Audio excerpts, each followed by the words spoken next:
bonjour à toutes et tous. C'est un grand honneur et une grande joie pour moi. Si un jour on m'avait dit que j'ouvrirais les journées du groupe de pharmacologie clinique oncologique, j'aurais jamais cru. Hein. Très honnêtement, moi je suis chirurgien et donc c'est un très grand honneur pour moi d'être parmi vous.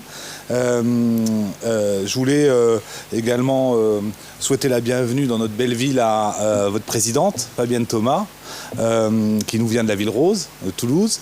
Et vous êtes une des référentes françaises et même européennes de la pharmacogénétique et de la pharmacocinétique des anticancéreux, et notamment une référente de la DPD pour les fluoropyridines.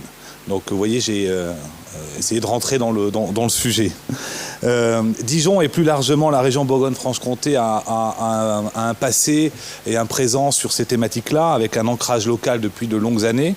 Et tout cela a commencé déjà avec Bruno Schoffer, et puis Sylvain Ladoire, et maintenant Antonin Schmitt et Bernard Boyer. Alors, j'ai quelques remerciements à faire, et le premier, c'est bien sûr pour Dijon Métropole et la ville de Dijon. On a la chance quand même aujourd'hui de faire ce congrès dans ce lieu emblématique qui est la salle du Conseil métropolitain, avec nos étudiants en master qui sont à la place de François Rebsamen. C'est la place du président, voilà. François Rebsamen, c'est sa place quand il préside le Conseil métropolitain. Et ce soir, le maire de Dijon et le président de Dijon Métropole nous font l'honneur de nous offrir un apéritif dans la salle de Flore, qui est une magnifique salle à la mairie de Dijon, et on s'y retrouvera. Je voudrais également remercier le conseil scientifique, Olivier Adotevi, Christophe Borg, François Guérin-Guilly, Sylvain Ladoire, et puis évidemment Fabienne Thomas, et puis Antonin Schmitt, qui a été la cheville ouvrière avec Bernard Boyer de cette journée. Antonin, je voulais vraiment te remercier au nom du CGFL, parce que tu fais honneur à notre institution en ayant magnifiquement organisé ces journées. Le Cancéropole Est aussi, et on a depuis hier le forum scientifique du Cancéropole Est, et je crois que vous avez une session commune qui est prévue avec le Cancéropole Est tout à l'heure.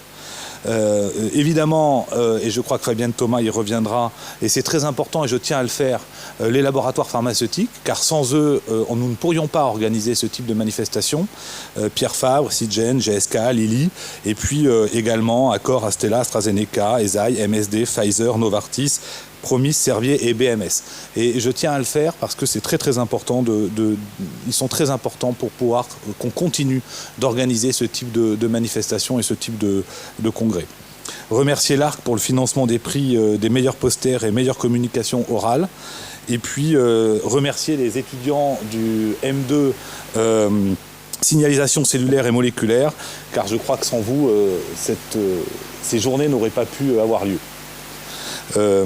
Les intervenants, bien sûr, les chercheurs ayant soumis des posters et des présentations orales, et puis un remerciement très particulier à Ancoclic et à Jean-David Fumé, ici présent, et à Siavosh Hayati, que je ne vois pas.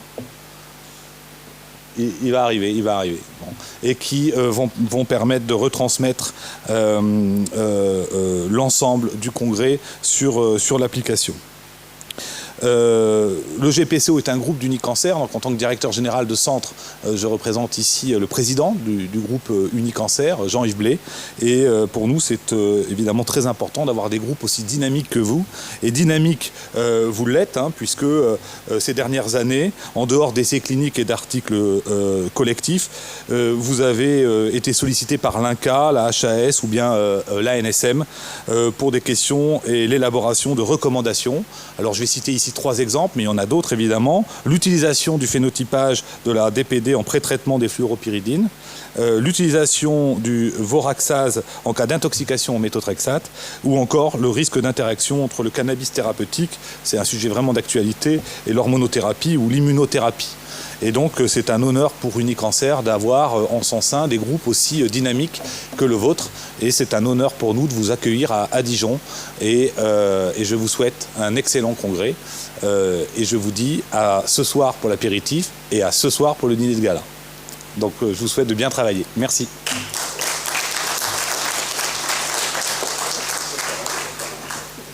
Merci, monsieur le directeur. Et je laisse maintenant la parole à Fabienne Thomas, présidente du GPCO. Merci beaucoup. Merci pour cette introduction. Il me reste du coup pas grand-chose à dire, mais je voulais prendre la parole quelques secondes pour vous exprimer toute la joie que j'ai à ce que ces journées puissent se passer en présentiel après de longs mois de contacts virtuels. Je suis très contente qu'on puisse, entre membres du GPCO et aussi des extérieurs, se retrouver pour ces journées scientifiques autour de présentations. Donc je voulais remercier donc évidemment Antonin et Bernard qui ont fourni un travail énorme dans l'organisation de ces journées. Pour ceux qui ont déjà organisé un congrès, on sait que ça prend beaucoup de temps et donc vraiment je les remercie de tout cœur pour l'énergie qu'ils ont déployée à organiser ces journées. Je remercie donc le comité scientifique, ils ont été nommés, qui a participé donc à l'élaboration du programme que vous allez voir pendant ces 2 jours, et également à la sélection des abstracts pour les conférences orales et également pour les posters. Et j'en profite pour remercier tous les étudiants et toutes les équipes qui ont soumis leurs travaux. C'est toujours très intéressant de pouvoir découvrir les travaux des différentes équipes et donc merci à tous. Et puis donc je ne vais pas les reciter, mais effectivement je voulais à mon tour remercier toutes les sociétés qui ont apporté des financements pour le déroulement de ces journées. Donc l'ARC qui va nous permettre de décerner des prix des meilleurs posters et des meilleures communications orales, et toutes les industries donc, qui ont apporté leur soutien soit financier, soit à l'organisation d'une partie des conférences. Donc au nom du GPCO, je les remercie. Et puis je vais donc laisser la parole à Antonin pour qu'il puisse à son tour remercier et citer les personnes qui ont aidé à l'organisation de ces journées. Et je vous souhaite donc de passer de très belles journées du GPCO pendant ces 2 jours. Merci. Je vous remercie à nouveau tous d'être présents aujourd'hui et de rester également demain. Ça sera très très bien aussi. Je remercie effectivement tous les sponsors industriels qui nous soutiennent dans cette manifestation. Je remercie le comité scientifique qui nous a aidés à organiser un programme que je trouve plutôt alléchant. Et puis surtout, je vais commencer à rentrer dans le technique. On vous a parlé de l'application Oncoclick et de prix du meilleur poster ou de la meilleure communication orale. Pour voter, vous allez tous avoir le droit de voter pour la meilleure communication orale et pour le meilleur poster. Alors les posters se situent dans la galerie en bas, il faudra descendre pour aller voir les posters. Et donc via l'application Oncoclick, je vous encourage à la télécharger. Vous aurez la possibilité de choisir les 3 meilleurs posters et les 3 meilleures communications orales. Les votes se feront jusque midi demain, et à l'issue de ces votes, on décernera donc les prix des meilleures communications orales et des meilleurs posters. On va commencer bientôt avec la première session qui est une session DPC. Je remercie le comité scientifique de m'avoir invité à échanger avec vous à ces journées du GPCO, avec la charge donc pour moi d'initier ces présentations et notamment sur cette session des inhibiteurs de checkpoint immunitaire, avec effectivement les aspects PKPD. Alors pour cette présentation, après quelques mots sur les immunothérapies spécifiques, je vous présenterai quelques éléments de pharmacodynamie et de pharmacocinétique. Ensuite, on abordera les données un peu de la littérature, on fera le point sur les données PKPD de ces inhibiteurs, pour finir sur les enjeux cliniques et les perspectives associées. Alors, quelques mots sur ces immunothérapies spécifiques. Donc, ce sont des traitements qui sont très récents, qui regroupent à la fois les inhibiteurs de checkpoint immunitaire, ici, qui sont donc les plus anciens de ces immunothérapies spécifiques avec une première AMM en 2011, et qui regroupent également les thérapies cellulaires et thérapies géniques, notamment les CAR T-cells, elles qui sont également plus récentes avec une première AMM en 2018. Donc ces inhibiteurs de checkpoint immunitaire ont un peu révolutionné la prise en charge, en tout cas la vision de la prise en charge du cancer, avec non plus une action directement sur les cellules cancéreuses, mais comme objectif la stimulation de l'immunité tumorale. L'identification de nouvelles cibles, notamment des récepteurs de co-inhibition et les ligands de ces récepteurs, ont permis le développement de nouvelles stratégies thérapeutiques d'anticorps monoclonaux, les MAPS, qui ont permis la levée de l'inhibition des lymphocytes T et donc réactiver l'immunité tumorale. 3 cibles principales à l'heure actuelle, le CTLA4, PD1 et PDL1, qui ont permis la mise sur le marché de 7 anticorps thérapeutiques. Le premier étant, comme vous le savez, l'ipilimumab dans le mélanome métastatique en 2011. Depuis, les indications se sont fortement développées. On compte plus de 18 indications, en tout cas de localisation. À part le mélanome, on retrouve des indications dans le poumon, le rein, en urologie, également dans le digestif. Et on voit effectivement sur ce graphique une augmentation très importante des indications, toujours restreintes à ces 7 inhibiteurs. Avec une évolution dans les pratiques, on est passé donc d'une prise en charge par monothérapie à rapidement une combinaison de ces inhibiteurs, puis des associations avec des chimiothérapies classiques également, inhibiteurs d'activité kinase, puis des super combos, double inhibiteur de checkpoint immunitaire plus chimiothérapie. Et on comprend donc que la complexité s'intensifie dans cette prise en charge avec évidemment derrière toutes les notions qu'on va voir de pharmacocinétique et de pharmacodynamie. C'est une aire thérapeutique qui est toujours en plein essor et en grand développement. On a de nouvelles cibles qui ont été identifiées, notamment LAG3, TIGIT, TIM3, avec beaucoup d'essais cliniques qui sont en cours. On en compte plus de 80 sur des anti-LAG3 notamment, avec toujours une stratégie dans ces essais cliniques qui est tournée vers les combinaisons et également le développement d'anticorps bispécifiques. Avec donc 2 cibles, typiquement par exemple un anti-PD-1 avec également la cible TIM3. Les enjeux de ces inhibiteurs de checkpoint immunitaire sont assez classiques et partagés par les autres traitements. On va retrouver effectivement tout d'abord l'identification des patients répondeurs. On verra que c'est effectivement une problématique qui est importante puisque tous les patients ne vont pas répondre à ces traitements. La compréhension des toxicités, notamment celles liées de façon spécifique à ces inhibiteurs. L'optimisation de l'usage pour au final des thérapeutiques qui ont subi un développement assez rapide. Également une maîtrise des dépenses qui est un enjeu majeur de nos systèmes de santé. Et donc dans ce contexte se pose la question de la place d'un suivi thérapeutique pharmacologique qui pourrait aider à répondre à tout ou partie de ces enjeux. Donc, en termes de suivi thérapeutique pharmacologique, il convient d'étudier la relation entre la dose, la concentration et les effets en termes de réponse que de tolérance et se poser la question de la variabilité d'exposition pharmacocinétique, de la variabilité de réponse pharmacodynamique de ces traitements et des éventuelles relations PK/PD de ces inhibiteurs. Alors, quelques éléments de pharmacodynamie. Et qu'en est-il donc de la variabilité de la réponse à ces traitements? Donc 2 aspects pour cette réponse, à la fois l'efficacité et la tolérance qui doivent être étudiés. Tout d'abord en termes d'efficacité, ici vous sont représentés les waterfall plots du pembrolizumab dans les différentes, alors, je ne sais pas si vous voyez bien, sont les différentes études Keynote. Et chaque waterfall plot correspond en fait à une localisation tumorale. Et donc on voit qu'il y a non pas l'intégralité évidemment des patients qui vont répondre, juste une partie, avec un niveau de réponse qui est également variable selon les patients. Et on considère à l'heure actuelle que, de façon générale, le taux de réponse en monothérapie à ces inhibiteurs de checkpoint immunitaire est inférieur à 50%. Les bénéfices cliniques sont majeurs uniquement chez 30% et l'activité est uniquement ciblée sur certains types ou sous-types de patients. Donc on a une vraie variabilité de la réponse, notamment également en termes de bénéfices prolongés dans le temps, qui peut être décalé donc avec des caractéristiques pharmacodynamiques de réponse différentes des autres chimiothérapies. Une des problématiques dans l'évaluation de cette réponse, ce sont les critères d'évaluation. Si l'OS, la survie globale, est le principal critère, il n'est pas toujours évalué dans les études. Et il a été démontré que la PFS ou l'ORR n'étaient pas forcément des critères pertinents pour évaluer la réponse.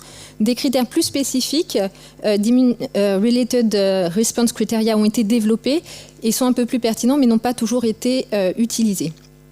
Sur cette partie d'évaluation de la réponse, un point important également, c'est le développement de biomarqueurs qui est pour l'instant un peu manquant. Ce point sera abordé dans une présentation suivante pour justement identifier a priori les patients susceptibles de répondre. En termes de tolérance, là aussi un profil spécifique avec des immune-related adverse events qui ont été identifiés et une variabilité également de tolérance avec des spectres très larges au niveau des organes qui peuvent être effectivement impactés, des fréquences et des gravités également très variables et des durées quand même d'effets indésirables qui peuvent être prolongées. L'incidence mortelle de ces effets indésirables sont faibles, de 0,3 à 1,3%, et un délai médian d'apparition qui est variable en fonction d'une administration en monothérapie, on est à peu près à 40 jours, ou en combinaison, on voit que les délais sont raccourcis, autour de 14,5 jours. Ces effets indésirables spécifiques nécessitent une prise en charge spécifique, notamment avec des corticostéroïdes et autres immunomodulateurs. On a donc sur la partie pharmacodynamique des ICI une variabilité qu'on a vue tant en termes de réponse que de tolérance. Qu'en est-il sur les données de pharmacocinétique ? Donc, une petite généralité effectivement sur les caractéristiques PK de ces ICI qui sont communes également avec les autres anticorps thérapeutiques. On retrouve notamment une administration parentérale avec une posologie par dose par kilo, par dose fixe, on le verra un peu plus en détail. Une distribution qui est principalement localisée dans le compartiment central et un volume de distribution plutôt faible. Et un point important concerne l'élimination, avec principalement la mise en jeu de la voie du catabolisme non spécifique par pinocytose et dégradation lysosomiale, qui peut être protégée par l'intervention du FcRn qui permet un recyclage des anticorps. Deuxième voie importante, c'est l'élimination médiée par la cible, le TMDD, dont l'impact peut être plus ou moins important selon les anticorps. Un autre point également d'élimination, c'est lié également au développement des ADA, des anticorps anti-médicaments, qui vont faciliter l'internalisation des complexes et augmenter la clairance. In fine, des caractéristiques communes, notamment des demi-vies longues, autour de 20 jours, peu ou pas d'impact de l'altération des fonctions rénales et hépatiques de façon générale, et une description pharmacocinétique par un modèle bicompartimental avec généralement une élimination linéaire. Concernant nos inhibiteurs de checkpoint immunitaire, les données PK sont les suivantes. Donc, nos 7 inhibiteurs sont des anticorps soit humains, soit humanisés, IgG1 ou IgG4 spécifiquement pour les anti-PD-1, dont la posologie, qui a été initialement axée sur la dose par kilo, est passée progressivement sur des doses fixes, à l'exception de l'ipilimumab, qui reste une administration en dose par kilo. Les intervalles initiaux étaient entre des délais entre 2 et 3 semaines. Et là aussi, on a une évolution sur un allongement de ces intervalles associé à un doublement des doses, notamment doses fixes. En termes de paramètres PK, donc on retrouve de façon assez classique des volumes de distribution et des clairances qui sont plutôt faibles et des demi-vies qui sont autour de 20 jours, à l'exception de l'avelumab qui a lui une clairance plus élevée, une demi-vie plus courte, autour de 6 jours. Des concentrations minimales thérapeutiques ont été plus ou moins suggérées avec un rationnel plus ou moins important. Seul l'atezolizumab avec une sémine à 6 microgrammes par ml semble plutôt pertinent. Alors, cette exposition pharmacocinétique est également variable et différents critères de variabilité d'exposition ont été identifiés, notamment récemment dans la revue de Ben Salem et de Ternan, qui ont donc décrit les principales sources de variabilité PK, tant au niveau du volume de distribution, de la clairance et du TMDD. On retrouve parmi ces principales sources de variabilité le poids, donc comme on a vu, le sexe, l'âge et l'ethnie, donc à la fois des critères liés au patient, mais également des critères liés à la maladie, avec la masse tumorale et associé le niveau d'expression de la cible. Des critères liés à l'élimination, avec la modification de la fonction protéolytique, le polymorphisme du FcRn, l'apparition des ADA, etc. Quelles sont les données justement de ces facteurs qui pourraient influencer la clairance de nos inhibiteurs ? Donc dans les études, on retrouve principalement le poids qui a été mis en avant comme facteur impactant la clairance, avec un poids élevé qui était lié à une augmentation de la clairance. Le sexe masculin entraînant également une augmentation de clairance. La masse tumorale, plus la masse tumorale est élevée, plus la clairance a été démontrée élevée. L'hypoalbuminémie qui, au contraire, l'hypoalbuminémie qui également entraîne une augmentation de la clairance. Et un point également important au niveau des ADA, donc ces anticorps antimédicaments qui augmentent la clairance dans des anticorps autour de 15 à 20%. D'autres paramètres ont été étudiés, mais ce qu'il faut retenir, c'est que de façon générale, aucune de ces covariables n'a été considérée comme cliniquement pertinente, car l'impact sur la clairance a été considéré comme inférieur à 30%. Alors, petit focus sur ces ADA, qu'est-ce qu'on a comme données dans la littérature? Donc effectivement, ces anticorps monoclonaux peuvent entraîner la production d'anticorps anti-médicaments via une réponse humorale, qui a donc comme impact l'augmentation de la clairance et potentiellement donc une diminution de l'exposition. Mais au final, on a peu de données sur l'impact clinique. Ici, vous sont représentées les données issues des dossiers de la FDA et de l'EMA, concernant donc l'incidence de ces ADA pour les différents anticorps d'immunocheckpoint inhibiteurs. On remarque que l'atezolizumab, qui est le seul qui a une analyse vraiment élargie sur les ADA, montre une incidence très élevée, globalement autour de 50%, avec des incidences beaucoup plus réduites pour les autres anticorps. On trouve le nivolumab autour de 10%, et puis derrière, on est à moins de 5% pour les autres anticorps. Pour l'atezolizumab, on peut se demander effectivement quel est l'impact au niveau clinique, et les données qu'on a dans la littérature sont plutôt contradictoires, avec certes une diminution de la concentration minimale d'exposition, mais qui au final n'a pas été reliée avec un impact clinique, puisque la concentration était toujours supérieure à 6 microgrammes par ml, qui était le seuil qui avait été identifié comme concentration minimale thérapeutique. Ce qui est important aussi de savoir, c'est que on a peu de données encore sur ces ADA, mais que l'interprétation doit être un petit peu plus fine que juste cette incidence. Il faut effectivement différencier les ADA seuls et également les ADA neutralisants. On a quelques données notamment pour le nivolumab, où pour 12% d'ADA produits en monothérapie, seuls 0,8% ont été identifiés comme neutralisants. Deuxième élément, c'est la persistance de ces ADA.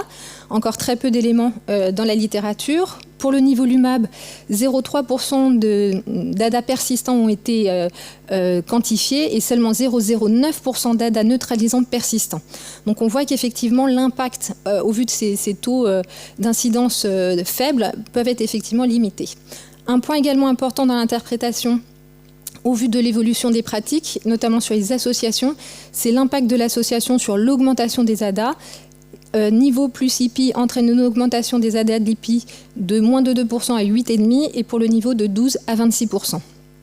Une problématique sous-jacente sont les méthodes de détection et de dosage de ces ADA qui sont encore peut-être peu robustes et donc qui remettent peut-être un peu en cause ou en tout cas qui nécessitent de prendre avec précaution l'interprétation de l'ensemble de ces résultats.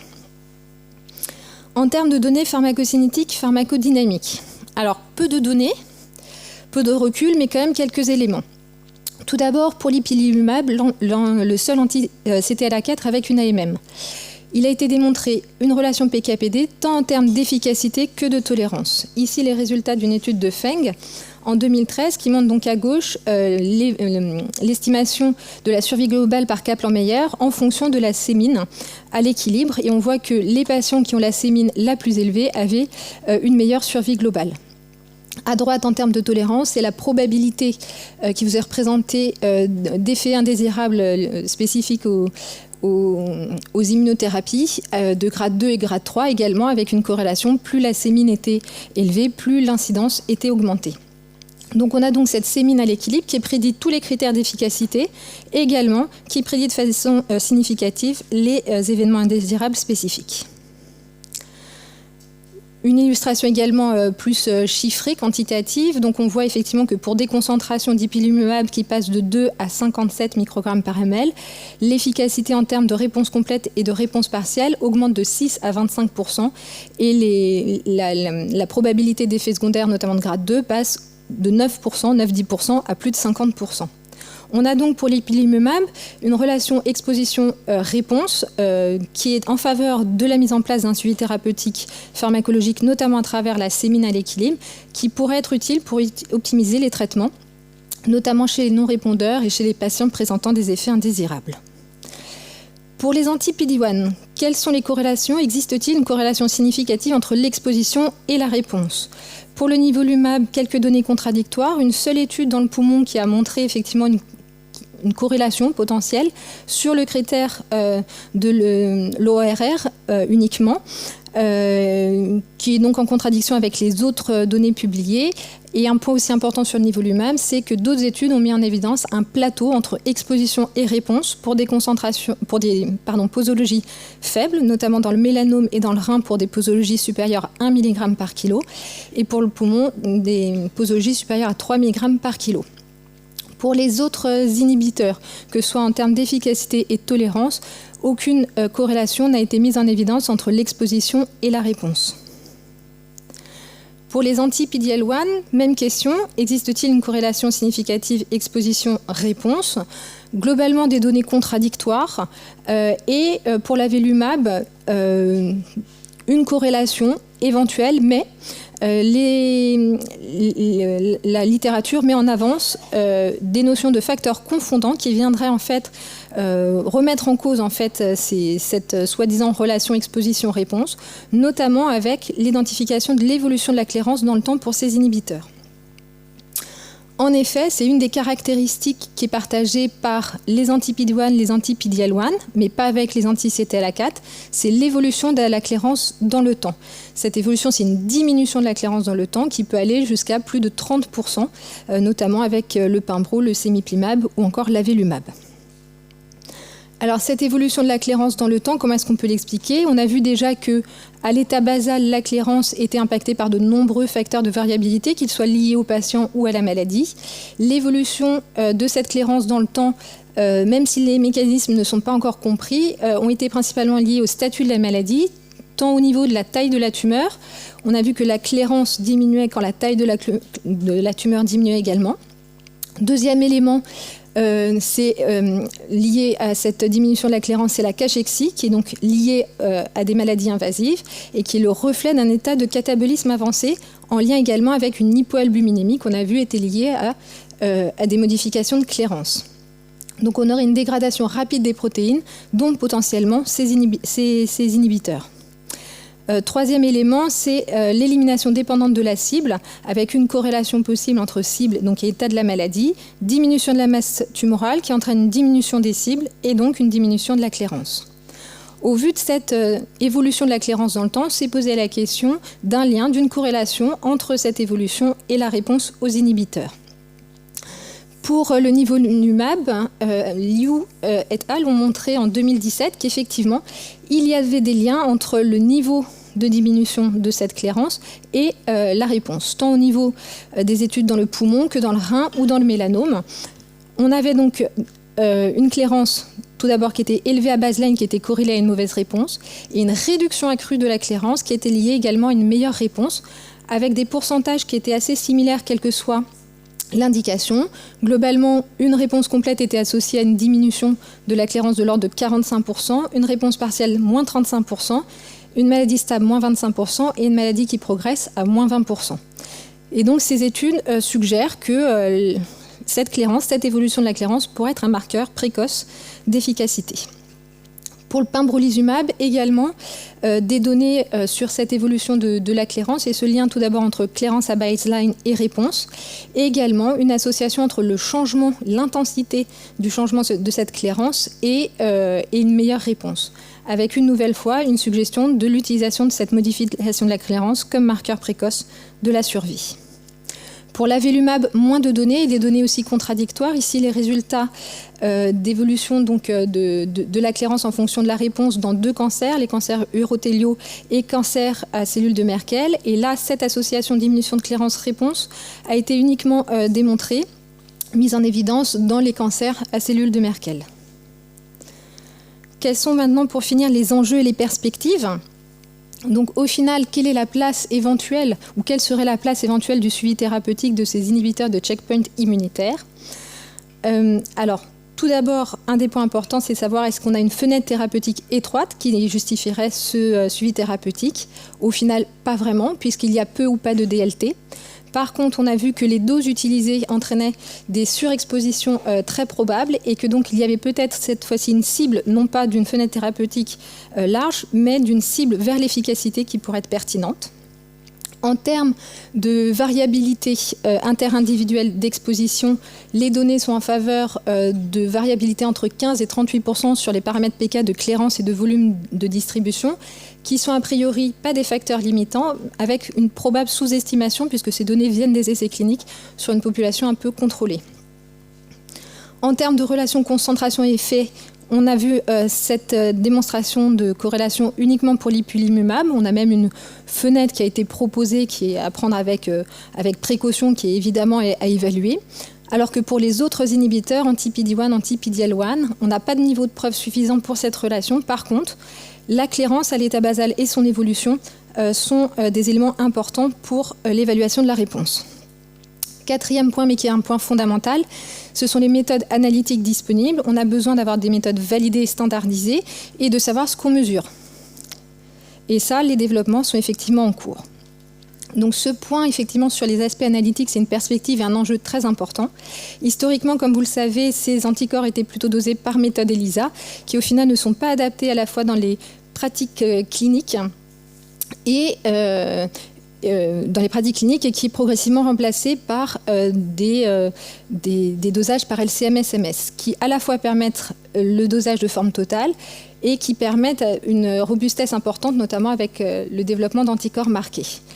Un point important de ces méthodes, c'est également le multiplexage avec donc un papier qui a été du groupe GPCO Unicancer qui a été publié récemment sur une méthode multiplex qui permet le dosage de 7 anticorps dont les anticorps d'immunocheckpoint inhibiteurs, qui répond à la problématique de la multiplicité des combinaisons et la multiplicité des anticorps sur le marché. Restent en suspens les questions d'interprétation. Qu'est-ce qu'on dose? Forme libre, complexe, totale? Les associations de ces dosages au dosage des ADA? Et faut-il rajouter d'autres paramètres tels que les IG sériques ou l'albuminémie? Les aspects pharmacoéconomiques extrêmement importants, un faible rapport coût-efficacité pour ces traitements, des traitements extrêmement chers, autour de 50 000 € pour le Nivo et le pembrolizumab, et des questions qui restent en suspens sur le choix notamment des doses.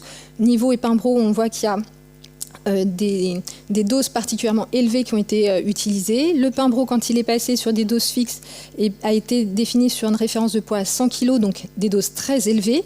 Et donc on a un rationnel pour utiliser la relation dose-exposition-effet pour optimiser les équilibres coût-bénéfice. Plusieurs études sont déjà en cours. Rapidement, les objectifs, ça va être d'espacer les intervalles d'administration et de limiter la durée des traitements.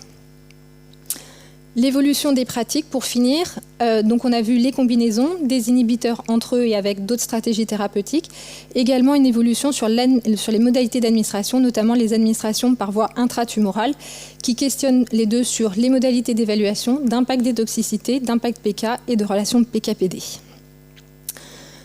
Pour conclure, donc on a vu que ici sont donc des traitements récents avec peu de données, certes PK-PD, quelques données contradictoires qui nécessitent sûrement plus d'études prospectives, des questions sur les critères d'évaluation qui ont été utilisés, des questions sur les méthodes analytiques, à savoir qu'est-ce qu'on dose. Il en ressort tout de même que pour l'ipilimumab, on a une relation concentration-réponse tant en termes d'efficacité de tolérance qui est un rationnel pour le STP. Alors que pour les anti-PD-1, PD-L1, on a une diminution de la clairance au cours du temps qui pourrait être utilisée pour optimiser l'usage de ces traitements et améliorer le rapport bénéfice-coût. In fine, les données sont en faveur quand même de l'utilisation de la pharmacocinétique de ces inhibiteurs comme levier d'optimisation de la prise en charge de ces traitements. Je vous remercie de votre attention et je serai heureuse de partager avec vous vos expériences et vos retours. J'ai une question. Donc, tu nous as montré qu'il n'y avait pas trop de relations PK-PD. Finalement, est-ce que c'est pas parce qu'on utilise des doses qui sont beaucoup trop fortes et qu'on est sur une espèce de saturation? Et est-ce qu'il y a des tentatives de travaux qui ont été faits sur des relations PK-PD, mais avec des doses beaucoup plus faibles? Effectivement, il y a même quand on regarde sur les caractéristiques pharmacocinétiques, en fonction de la dose, on n'a pas les mêmes caractéristiques, notamment d'élimination linéaire ou pas en fonction des doses. Et très clairement, les doses qui ont été utilisées pour tous ces inhibiteurs sont des doses de cheval. Très très élevées, qui effectivement font peut-être qu'il n'y a pas cette relation et qu'on est sur des flat exposition-réponse dessus. Après, est-ce qu'il y a des travaux dessus? Je ne sais pas. La difficulté va peut-être être effectivement dans la pratique de revenir en arrière sur des posologies qui ont été effectivement déjà définies avec AMM. Et la marge de manœuvre est peut-être plus effectivement sur les intervalles de prise que de revenir un petit peu sur ces doses, même si effectivement il y a un vrai rationnel. On voit notamment, ne serait-ce que sur la dose fixe de pembrolizumab qui a été définie pour un patient de 100 kg. Je suis passée un peu vite parce que le temps file, mais il y a effectivement il y a une étude médico-économique qui a été faite là-dessus. Si on revenait sur le pembro à une utilisation en kilos, en dose par kilo, au lieu d'utiliser cette dose fixe basée sur du 100 kg, je crois que l'étude indiquait un gain autour de 800 millions pour les États-Unis en un an. Rien que sur ce rationnel-là. Donc il y a vraiment une marge assez importante. Je crois qu'Étienne avait un commentaire à faire. Merci beaucoup pour ta présentation très complète et vraiment bravo. Sur les recommandations et sur un peu ta conclusion finale, ta dernière phrase, qui vient quand même contredire tout ce que tu nous as présenté avant. Qui consiste à dire, parce qu'on est entre nous, il faut s'intéresser à la pharmacocinétique. Je crois qu'il ne faut pas décourager tout le monde, mais je pense, entre nous, on peut envisager, voir ce que peut faire la PK de ces molécules, mais même sur l'aspect que vous venez d'évoquer dans votre dernier échange sur les gains financiers, on peut avoir ces gains financiers sans même de faire de pharmacocinétique chez nos patients. Et plus globalement, dans notre message, donc quand on n'est plus entre nous et qu'on s'adresse à nos collègues, à savoir les cliniciens, qui sont souvent difficiles à convaincre de tout ce qu'on peut leur apporter grâce à nos dosages dans nos laboratoires, je crois qu'il faut quand même qu'on fasse un distinguo très important entre les groupes de médicaments. Et pour ce groupe de médicaments, les anticorps globalement, et en particulier les checkpoint inhibitors, je pense qu'on n'a pas grand-chose avec nos laboratoires à leur apporter et apporter à nos patients dans leur pratique clinique. Pour toutes les raisons que vous avez évoquées, le niveau de dose. Même si on prend l'exemple de l'ipilimumab, qui semble la molécule la plus intéressante de toutes. Déjà, ça serait intéressant. Moi, je ne vois pas pourquoi... Ça ne doit pas être le hasard que ça soit pour celui qui joue sur CTLA4 et pas sur PD1 ou PDL1, que les choses sont différentes. Ça serait sans doute important d'expliquer ça. En tout cas, moi, je ne l'ai pas totalement perçu. Mais même pour cette molécule, les relations que tu montres, elles le sont après administration de doses extrêmement différentes. Il faudrait vérifier, et là peut-être pour le coup il y a une étude pharmacocinétique à faire à dose, je crois qu'elle est de 3 mg, celle qui a été retenue, 3 mg par kilo. Pour le, oui. Vérifier, bon, peut-être avec une dose fixe maintenant derrière, vérifier ce qu'il en est, la relation PK-PD, est-ce qu'elle tient la route par rapport à celle qui a été observée avec ce range de dose. Donc tout ça pour dire que, attention, dans notre interaction avec les cliniciens, n'essayons pas de leur vendre la PK qu'on peut faire à partir des prélèvements des patients par rapport à d'autres classes en revanche où la pratique est très en retard. Je pense bien sûr aux petites molécules par voie orale. Je suis tout à fait d'accord avec toi. Effectivement, cette proposition de suivi thérapeutique, elle est très certainement pas classique et elle peut pas être calquée sur ce qu'on a pu proposer sur les chimiothérapies et notamment les inhibiteurs d'activité kinase. C'est vraiment deux approches qui sont différentes et pas complémentaires, mais vraiment deux approches différentes dans ce qu'on peut apporter dans la prise en charge.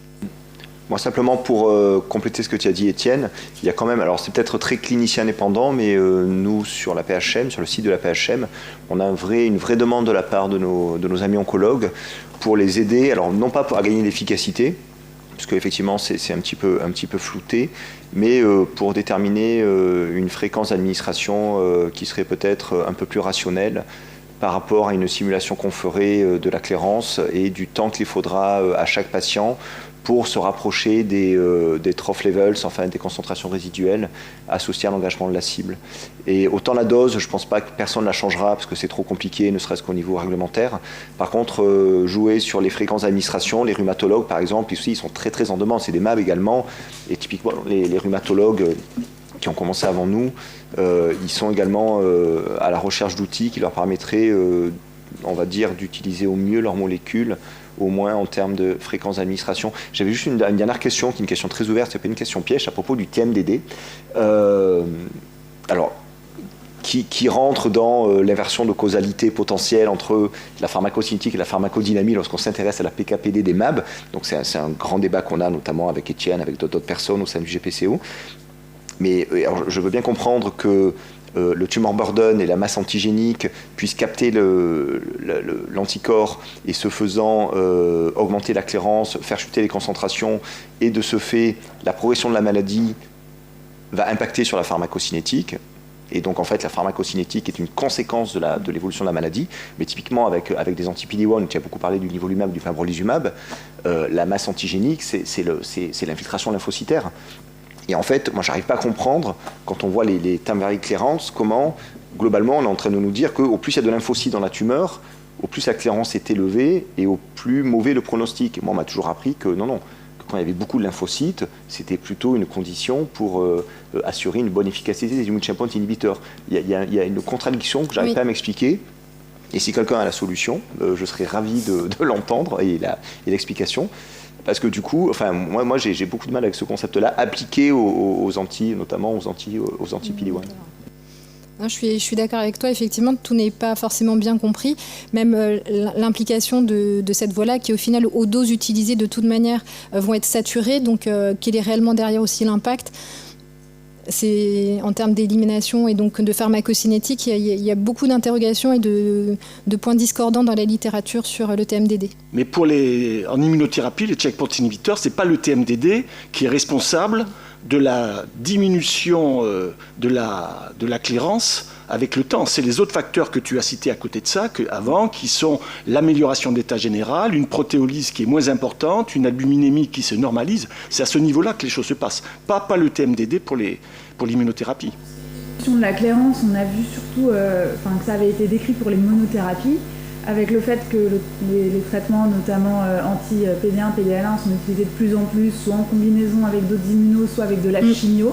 Est-ce qu'on a une idée Oui, il y avait une étude sur IPI-niveau où il y avait une augmentation, effectivement, c'était ciblé sur le niveau où le fait d'être en combinaison avec l'IPI augmentait effectivement la clairance, impactait plus la clairance du niveau. Et du coup, par contre, cette éventuelle valeur prédictive, ça, effectivement, ça fait partie des questions qui restent en suspens, effectivement, sur tout l'impact de ces combinaisons, sur les traitements effectivement associés, la chimiothérapie qui va jouer aussi sur la masse antigénique, qui va également jouer donc sur l'évolution de la maladie, qui va donc de façon indirecte impacter la pharmacocinétique des anticorps. Je pense que si on n'a pas un lien direct tout de suite à proposer à nos cliniciens sur un suivi thérapeutique classique, il y a quand même beaucoup de questions pharmacocinétiques pour comprendre effectivement l'évolution de ces anticorps, notamment dans ces combinaisons, dans ces nouvelles voies d'administration en intratumorale, les effets ascopales associés, quid avec la pharmacocinétique, où il y a quand même beaucoup de travail, peut-être plus en amont que tout de suite au lit du patient.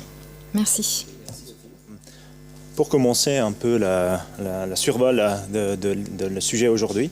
Et en fait, généralement, j'aimerais juste commencer avec l'idée, c'est assez long, avec l'idée en fait que l'immunothérapie fait vraiment partie de toutes les étapes de développement de cancer, mais quand même il y a des autres étapes qui sont aussi importantes. Et dans ce cas-là, en fait, ces étapes peuvent être aussi touchées par les autres médicaments, soit directement anticancéreux, comme on l'a dit, la chimiothérapie, soit les médicaments qui n'ont rien à voir avec de base de cancer, mais qui peuvent quand même modifier ces étapes de développement de cancer. Alors si on a un focus particulier sur l'immunothérapie, en fait, cette étape d'immunologie, on sait bien que c'est un cercle multi-étapes jusqu'à l'arrivée de tuer des cellules cancéreuses. Ça commence déjà avec le mort cellulaire et après, ça passe sur les étapes qui permettent après d'avoir une réponse immunitaire complète et efficace. Qui passe déjà par les cellules innées, les cellules dendritiques qui présentent des antigènes, après une activation des cellules T via l'interaction de ces cellules antigéniques et aussi les cellules T, et puis le trafic des cellules T vers la tumeur, où il arrive d'avoir un contact en infiltrant les tumeurs, et puis par la découverte des cellules tumorales, il arrive de détruire finalement. Comme vous voyez, ces étapes peuvent être déjà régulées par différents types de facteurs, mais on peut facilement imaginer qu'en fait, il y a des différents médicaments qui peuvent intervenir et intéresser ces étapes pour finalement modifier la réponse finale à l'immunothérapie. Et en fait, ce type de désaltération qu'on peut appeler la immune set point en anglais, en fait, un point d'état immunitaire de patient qui à la fois peut être seulement localisé au niveau de la tumeur, mais aussi systémique. Et en fait, les médicaments qu'on va parler aujourd'hui, ce sont surtout des médicaments qui modifient cette set point, mais au niveau global du corps.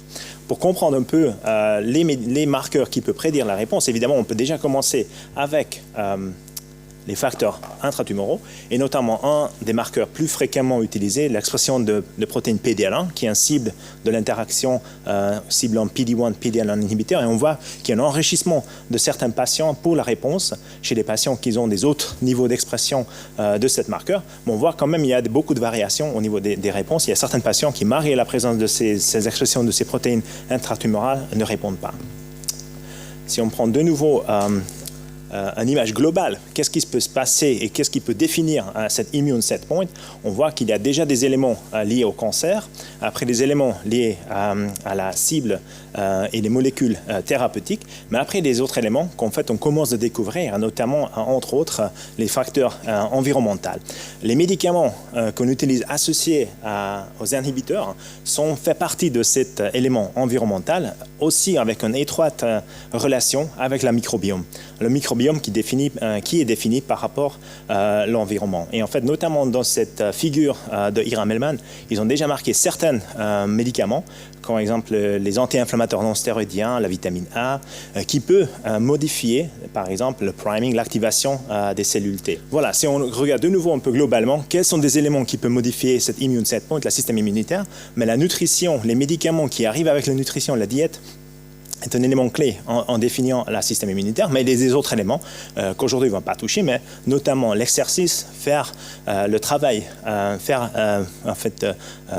de sport, permettre un système immunitaire idéal, modifié, et permettre aussi de mieux soutenir l'immunothérapie et peut-être aussi synergétique avec l'immunothérapie. On sait aussi que les exercices extrêmes peuvent avoir aussi des effets contraignants en limitant, en créant une inflammation globale. La microbiologie, de nouveau, la microbiome est extrêmement importante et on va parler plusieurs fois à ce propos-là.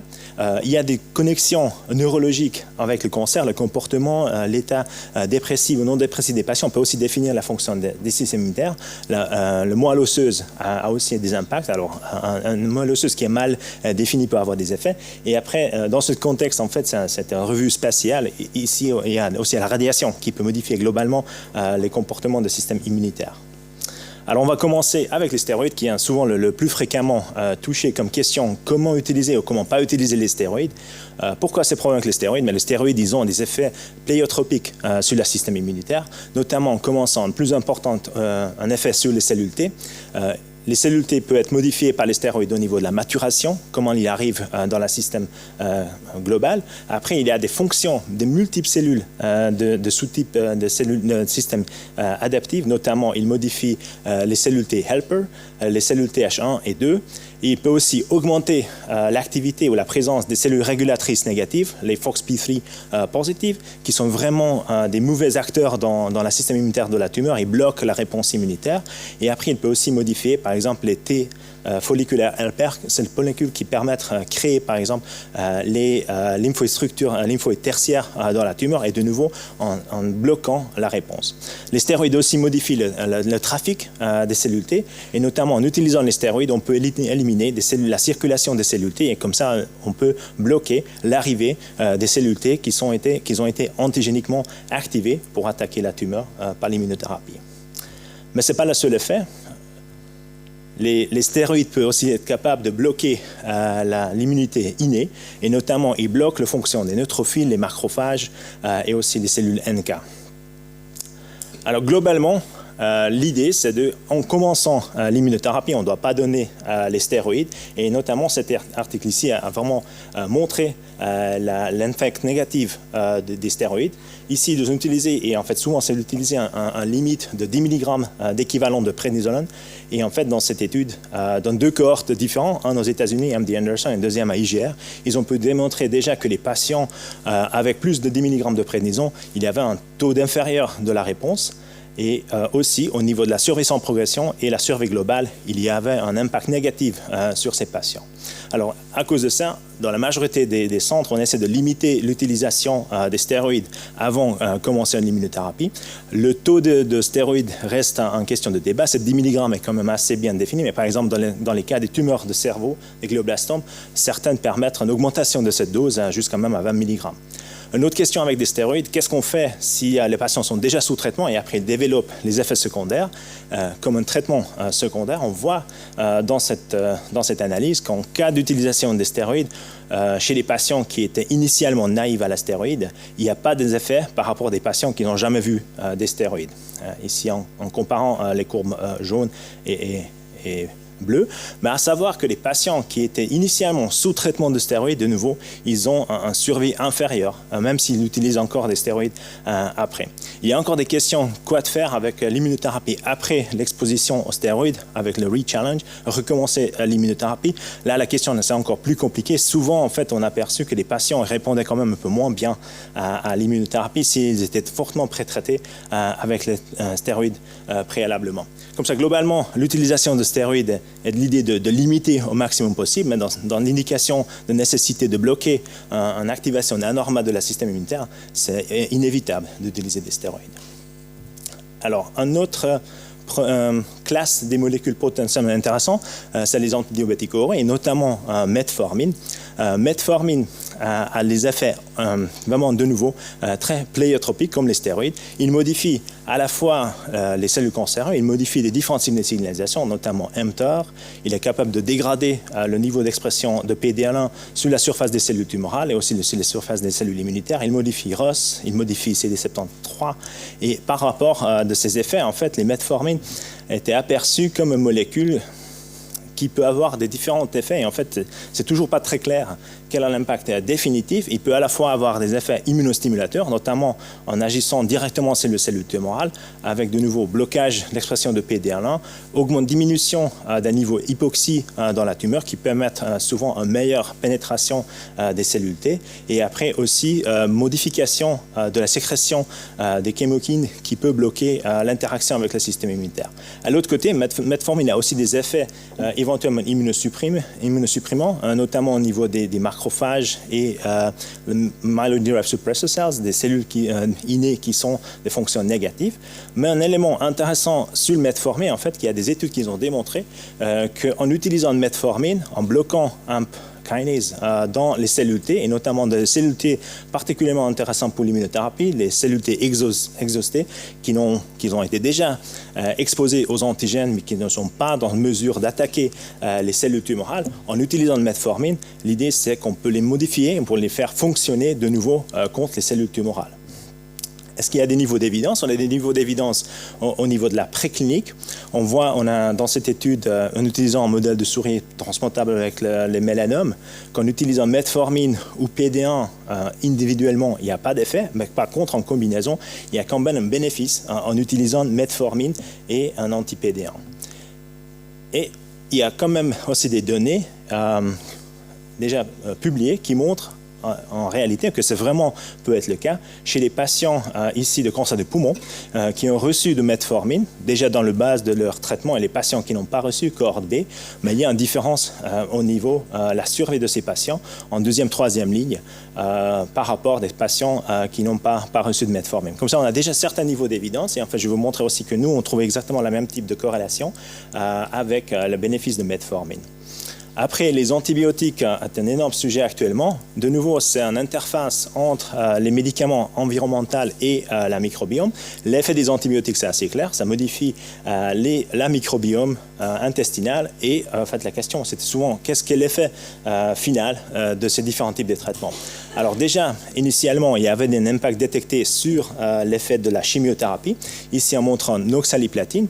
Oxaliplatine est une chimiothérapie assez particulière parce qu'en fait, on a aperçu que peut-être il y a un côté immunogénique en utilisant les platines, et notamment dans cette étude de nouveau avec les souris transplantées avec les tumeurs, on voit qu'en utilisant les antibiotiques, on peut avoir une meilleure efficacité, une efficacité diminuée par l'oxaliplatine par rapport aux patients, par rapport aux souris qui n'ont pas reçu des antibiotiques. C'est la même chose si on regarde par rapport au CTLA4. On voit ici déjà des souris qui n'ont pas de microbiome. Il n'y a pas de différence entre efficacité et inefficacité de CTLA4. Si on expose aux souris, en fait, si les souris ont déjà un microbiome, l'utilisation de CTLA4 est meilleure. Mais si ces souris-là, qui ont un microbiome correct, sont traitées par les antibiotiques, cet effet est de nouveau diminué. Et on voit la même chose dans la souris en utilisant les anti-PD-L1. Alors, jusqu'à maintenant, il y a de plus en plus des études qui ont été faites qui essaient de démontrer avec des différents nombres des corps, des différentes tailles des patients, mais globalement, les antibiotiques ont été prouvés d'avoir un impact négatif sur les bénéfices de l'immunothérapie, soit des anti-PD1, soit des anti-PD-L1, soit les anti-CTLA4. Ici, une étude dans 2 pathologies, carcinome rénal et carcinome pulmonaire non à petites cellules. On voit de nouveau que les antibiotiques, l'utilisation des antibiotiques diminue le taux de bénéfice, le taux de réponse objective, et notamment prolonge et augmente le nombre des patients avec une maladie progressive. Et ça aussi traduit au niveau de la survie sans progression, notamment dans le carcinome rénal et aussi dans les carcinomes pulmonaires. Et ça aussi traduit avec une diminution de la survie globale chez ces patients. Une autre cohorte a trouvé exactement la même chose. Ici, l'effet était même plus dramatique avec le même nombre de patients. Et en fait, on voit de nouveau que l'utilisation des antibiotiques va diminuer la réponse radiologique aux inhibiteurs de checkpoint et aussi diminuer la survie sans progression. Une étude de grande échelle qui vient de Genentech, ils ont poolé 2 études différentes, Oak et Poplar, faites dans les carcinomes pulmonaires non à petites cellules, en comparant atezolizumab, un anti-PD-L1 versus la chimiothérapie docetaxel. Et en fait, contrairement aux données que je vous montrais avant pour l'oxaliplatine, ici docetaxel n'est pas touché par l'utilisation des antibiotiques. Par contre, l'utilisation de atezolizumab dans ce groupe des patients a démontré un effet négatif sur la survie globale. C'est à peu près 700 patients qui ont été analysés dans ces données. Comme ça, en fait, les antibiotiques, on a plus ou moins un argument d'essayer d'éliminer. Bien évidemment, si en cours de traitement, les patients développent les effets nécessitant de traitement des antibiotiques, on n'a pas beaucoup de choix de les traiter. Maintenant, peut-être un autre élément qui peut être modifié, c'est l'utilisation des inhibiteurs de pompe de protons. Et en fait, ici, je vais commencer d'abord avec notre expérience. À Lausanne, on a essayé de faire une analyse des biomarqueurs dans le cadre de l'étude Checkmate 069. C'est une étude qui a comparé ipilimumab versus nivolumab plus ipilimumab, et les premières qui étaient publiées en montrant l'efficacité de la combinaison de ce traitement. Dans cette étude, les patients étaient randomisés, 2 patients sur le bras ipilimumab nivolumab versus ipilimumab seul. Et nous, on a l'accès aux données des patients, notamment les différents types des classes des molécules. On a déterminé 11 différentes classes de molécules, et en plus, on a aussi fait une analyse protéomique des sérums pré-traitement.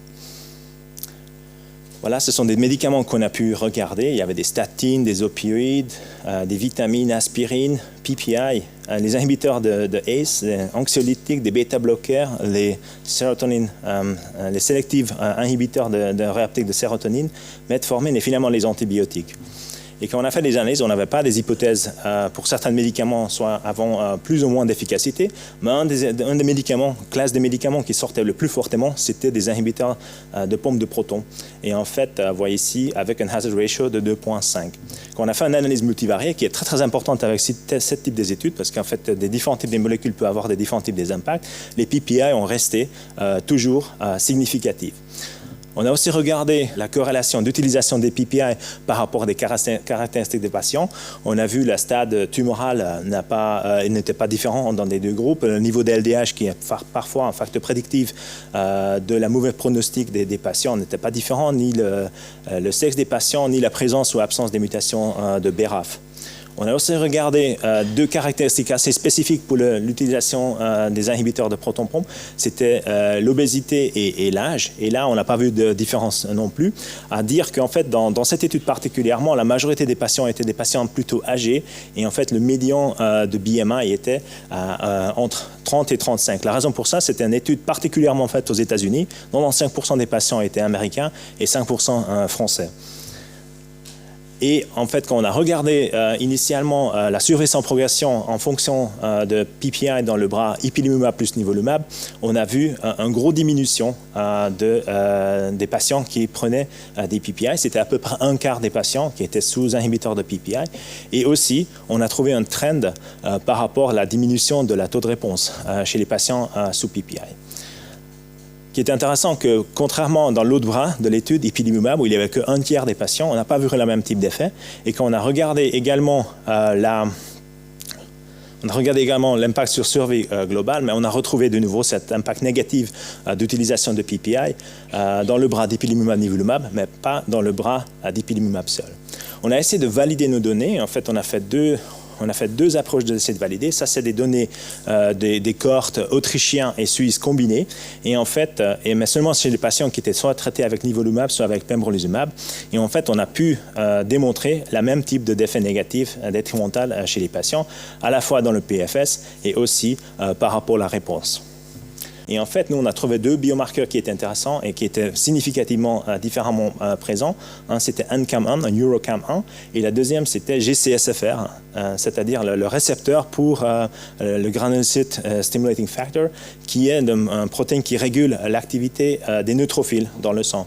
Et en réalité, quand on a regardé la présence des neutrophiles dans le sang des patients sans ou avec PPI, on a pu démontrer qu'en fait les patients qui étaient sous PPI avaient des neutrophiles beaucoup plus élevés que les patients qui n'avaient pas des PPI utilisés. Ce n'était pas le cas pour les éosinophiles, pour les basophiles, pour les monocytes et pour les lymphocytes. C'est seulement vraiment été assez spécifique pour les neutrophiles. On a fait une manipulation aussi dans la souris. On a juste donné pantoprazole pendant 3 jours pour regarder qu'est-ce qui se passe avec les neutrophiles.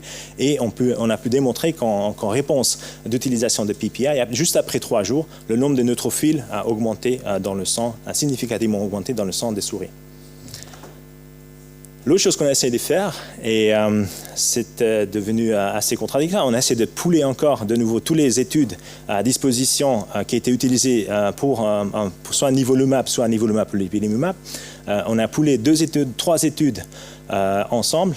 La même étude qu'on a déjà utilisée, Checkmate 069, la grande étude qui a été aussi une étude de registration qui a comparé nivolumab, ipilimumab et ipilimumab plus nivolumab. Et finalement, on a aussi étudié Checkmate 066 qui était une étude comparant ipi-nivo. Et en total, en fait, on a analysé 1495 patients, 95 patients qui étaient qui étaient tous sous immunothérapie. Et en fait, selon nos connaissances, c'est actuellement le plus grand corps des patients uniquement sous immunothérapie. Un élément important et peut-être à discuter plus tard, comme je vous ai dit, en fait, l'étude initiale Checkmate 069 que nous avons fait, c'était faite vraiment exclusivement aux États-Unis et un peu en France. Le 067, qui était une grande étude globale, était faite aux Unions européennes, en Australie, et vraiment une très petite population qui était traitée aux États-Unis. Et le Checkmate 066 était une étude uniquement faite en Europe, en Australie, en Amérique du Sud, et il n'y avait pas de patients des États-Unis inclus. Et en fait, à notre surprise, en fait, ce qu'on a vu, que déjà on a pu valider l'impact des PPI dans Checkmate 069, ça veut dire dans la même étude que nous on a étudiée, mais quand on a regardé des 2 autres études avec 1000 patients, l'effet est disparu. Et en fait, on n'a pas pu valider, ni dans la réponse objective, ni au niveau des survies globales, ni au niveau de survie sans progression. Comme quoi, en fait, en utilisant des plus grands cohortes, ça part, cet effet. Et voilà, juste pour vous montrer des courbes de Kaplan-Meier, nivolumab n'était pas touché dans les études 0,66, 0,67 non plus. Ipilimumab plus nivolumab, dans l'étude Checkmate 069, on a pu confirmer notre trouvaille initiale, mais pas dans l'étude avec 300 patients dans ce bras. Il n'y avait pas de différence entre nivolumab et ipilimumab. Et la même chose pour les bras de contrôle, dacarbazine ou ipilimumab, il n'y avait pas d'effet par nivolumab, par les inhibiteurs de proton-pompe. Maintenant, c'est un peu contradictoire. Je reviens à la même étude que je vous ai montrée de la part de Genentech. Eux, ils ont aussi regardé les utilisations de proton-pompe inhibitor. De nouveau, c'est une étude qui était particulièrement faite aux États-Unis. Et eux, ils ont démontré un impact négatif de PPI sur l'utilisation de datezolizumab et pas sur la chimiothérapie. Comme ça, en fait, il y a quand même des données contradictoires. Maintenant, cette étude était faite dans les carcinomes pulmonaires non à petites cellules et notre étude était faite pour les patientes avec du mélanome. Parallèlement à ça, en fait, cette année, il y avait une publication qui a regardé l'impact de microbiomes, mais notamment, particulièrement, la présence de Helicobacter pylori chez les patients traités avec l'immunothérapie. Initialement, l'étude a démontré qu'en fait, si on prend des souris, on les infecte très précocement, juste après de naissance, avec un H. pylori, et après on les expose aux inhibiteurs, soit le anti-CTLA4, soit l'anti-PD-L1, ces souris répondent moins bien aux inhibiteurs. Et en fait, par conséquent, il y avait une étude rétrospective en regardant deux cohortes, un cohort de Dijon et un cohort de Montréal. Et en fait, ils ont pu démontrer que les patients qui étaient positifs au niveau sérique pour la présence d'une infection H. pylori, mais chez ces patients, l'immunothérapie marchait moins bien que chez les patients qui n'avaient pas en activité une présence d'un H. pylori présente. Comme ça nous pose exactement la question souvent qui se pose avec ces traitements, avec traitements associés, c'est la raison, en fait la causalité ou les associations de ces effets de ces médicaments vis-à-vis de l'immunothérapie. Et nous, on était particulièrement surpris avec ces résultats parce qu'en fait, les PPI ont utilisé dans la prise en charge des infections H. pylori. Et en fait, si l'H. pylori impacte négativement, un traitement qui devra être efficace pour éliminer l'H. pylori devra avoir l'effet contraire. Et comme ça, en fait, on a juste tout récemment, en fait, on a fait une petite étude en collaboration avec l'auteur de l'étude de H. pylori qui vient de Lausanne, Dominique Velin. Et en fait, ce qu'on a vu, malheureusement, c'est une étude assez petite. On n'avait que 50 patients traités avec une combinaison de chimio, liposoma, doxorubicine liposoma plus durvalumab. Et chez les patients résistance à la platine, chez les patients avec un cancer d'ovaire. Et en fait, on a regardé l'impact à la fois de PPI et aussi la présence de H. pylori.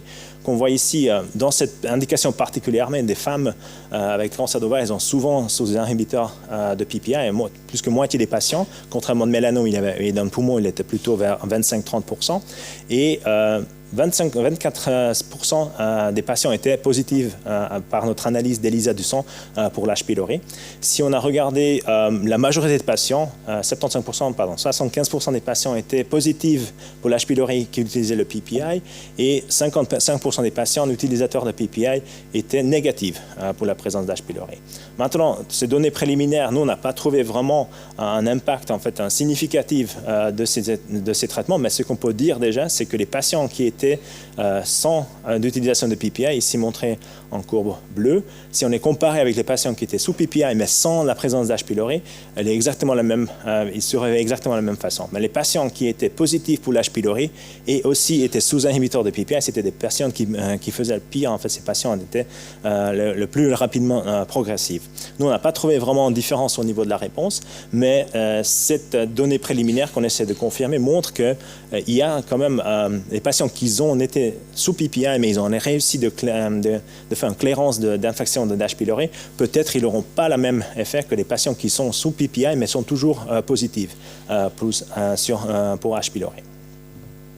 Comme ça, il reste encore le débat, est-ce que les PPI sont vraiment à supprimer dans la prise en charge des patients sous immunothérapie? La réponse n'est pas tout à fait claire. Alors, il existe encore des autres classes de molécules qui pourront être intéressantes. Déjà des antidépressants. Ici, en utilisant fluoxétine et telotristat, de cette étude tout récent a démontré qu'en combinaison avec des anti-PD1, il augmente l'efficacité. Dans la souris, potentiellement non déprimée, non dépressive. Comme ça, en fait, ça montre vraiment un effet direct, sensibilisant les tumeurs vers les traitements anti-PD1. Un effet similaire a été détecté un effet contraire a été détecté par les inhibiteurs de ACE, des enzymes de conversion d'angiotensine. Et en fait, on voit qu'ici, l'effet montre en fait les patients qui étaient sous inhibiteurs d'angiotensine en fait, il allait moins bien par rapport aux patients qui étaient sans ce type de traitement. Une autre classe de molécules éventuellement intéressantes, c'est les opioïdes, très fréquemment utilisés pour la prise en charge des patients avec du cancer. Et en fait, cette étude faite par le groupe de professeur Asierto à Naples a démontré aussi que les patients qui étaient sous opioïdes, il allait moins bien que les patients qui n'étaient pas sous opioïdes. Alors globalement, le problème qui arrive, qu'il y a beaucoup de médicaments comme vous avez vu, toutes les étapes de développement de cancer, toutes les étapes de définir le set point immunitaire peut modifier, influencer ces développements de système immunitaire et la réponse aux inhibiteurs de checkpoint. Quelques médicaments pourront avoir des effets directs, comme les stéroïdes, comme les inhibiteurs de ACE, comme les inhibiteurs d'uptake de sérotonine. Et par contre l'autre, comme par exemple le PPI et les antibiotiques, ils ont des effets indirects par modifiant la microbiome qui fait partie de cette l'idée d'environnement global. Probablement, ça nécessiterait une vue globale des patients, notamment pas seulement la prise de ces médicaments, mais aussi des altérations génomiques, notamment les SNP pour métabolisme de certaines molécules, les mutations somatiques aussi de la tumeur qui peut modifier les effets, les autres comorbidités, par exemple l'utilisation des opioïdes est probablement liée aussi à des maladies beaucoup plus avancées ou plus agressives, la diète et directement l'étude de microbiome. Pour essayer de comprendre comment ces limitations pourront affecter, avoir un impact sur le bénéfice d'immunothérapie, ce sera très très important de vraiment faire des études énormes. Et en fait, je vais vous faire un emphasis particulier sur les différents types des continents que ces études étaient faites, parce qu'on pense que certaines, en fait, la microbiome, très probablement aux États-Unis, c'est pas tout à fait la même chose qu'en France ou en Asie. Et en fait, ce type de variations dans les études devront être vraiment prises en compte pour écarter de l'utilisation ou pas de certains médicaments dans certains différents types des continents. Et en fait, globalement, ce qu'on peut imaginer de faire pour la future, si ça arrive, c'est d'avoir ce type de diète computationnelle. En fait, il y a déjà ce type d'approche qui est développée pour l'obésité, en particulier en Israël, où en fait, ils prennent multiples d'informations des patients, la microbiome, la diète actuelle, tous les génomiques d'un hôte, et après, en utilisant le machine learning, l'analyse supervisée et non supervisée, et c'est tout à fait possible de définir un microbiome ou une diète cible pour lequel on peut après donner aux patients et finalement définir et améliorer leur état global. On peut tout à fait imaginer de la même chose pour l'oncologie, où en fait, pour définir cette set point immunitaire, on devrait apprendre et comprendre tous les éléments de microbiote de la diète et la hôte, modifier-le, en utilisant de nouveau tous les facteurs, tous les paramètres qu'on peut collecter pour après améliorer l'outcome sur l'immunothérapie. Et voilà, je finis avec ça. Merci pour votre attention. Merci beaucoup. Merci Christian pour cette vision overview large sur les traitements combinés aux immunothérapies, notamment les immunocheckpoints. Donc, si on comprend bien, ne pas donner de corticoïdes, pas d'antibiotiques, la metformine chez les diabétiques, on ne sait pas trop, les IPP, vaut mieux éviter. Est-ce que finalement, l'immunothérapie ne marche pas finalement mieux que chez les patients qui n'ont très peu de comorbidité? Tout à fait. En fait, ça revient à toutes ces questions d'association versus vraiment la causalité de médicaments et les impacts sur l'immunothérapie. Tout à fait. Si vous avez un patient idéal qui prend rien de tout, parfait. Okay. Vu la distribution de l'âge des patients, la probabilité que ce patient existe est un peu faible. La majorité sont des patients plus âgés avec beaucoup de comorbidités, différentes combinaisons des traitements et éventuellement, il faudra essayer de comprendre. Mais le problème là, c'est que tous les corps que je vous ai montrés, même les patients de milliers de corps, des milliers, ne permettent pas vraiment de trancher cette question actuellement. Comme ça, je pense que la collaboration, c'est le seul moyen d'essayer de partager toutes les données des différents centres. Merci. Est-ce que vous avez des questions dans la salle?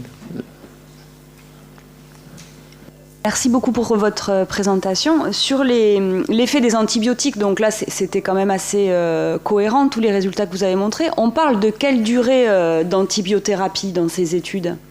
Est-ce que c'est des patients qui sont vraiment sous antibiothérapie au long cours, ou est-ce que si on donne un traitement d'une semaine, déjà on altère l'effet de l'immunothérapie?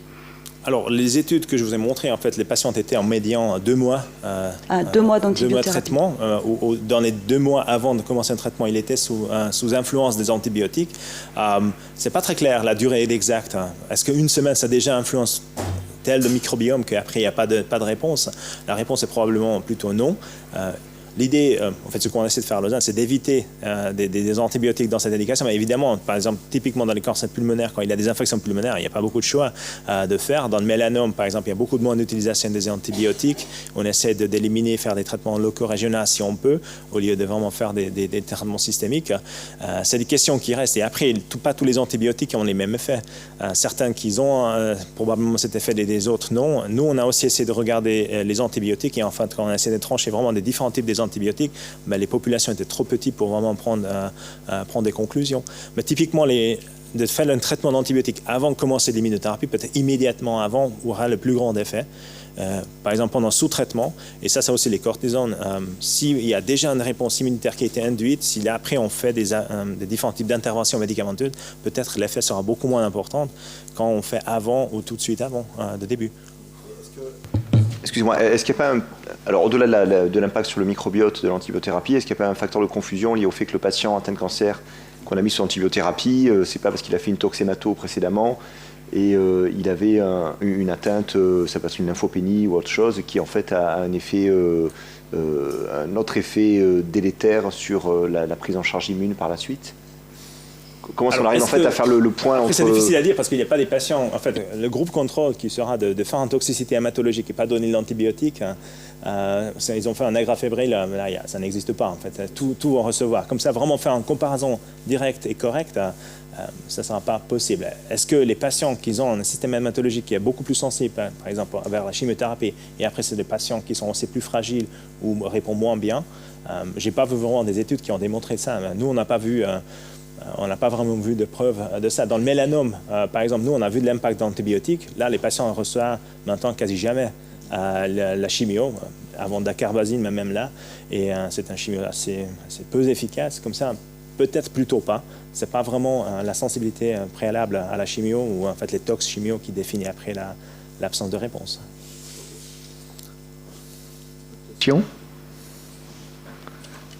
Moi, j'en ai encore une. Autant l'effet délétère de la corticothérapie en pré-traitement pour les immunothérapies utilisées en monothérapie, c'est à peu près clair, admis. Mais lorsqu'on combine les immunothérapies aux chimiothérapies, notamment dans le cancer du poumon non à petites cellules, où on fait les sels de platine, où on met des fortes doses de corticoïdes au début de chaque cycle de chimiothérapie, et pourtant, on observe des réponses objectives claires dans cette combinaison. Est-ce que comment vous expliquez que est-ce que la combinaison avec la chimio, lorsqu'on rajoute les corticostéroïdes, masque complètement l'effet délétère de ces corticoïdes ou comparé aux monothérapies?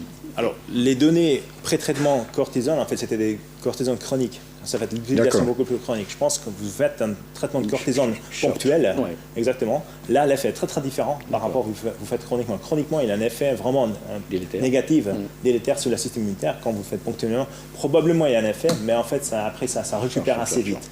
Et comme ça, c'est un peu différent par rapport le traitement que je vous montrais. En fait, là, il y a de l'évidence. Les patients qui ont fait l'effet secondaire et après, ils ont été déjà sous traitement, sous stéroïdes, mais là, ils ont beaucoup moins de bénéfices.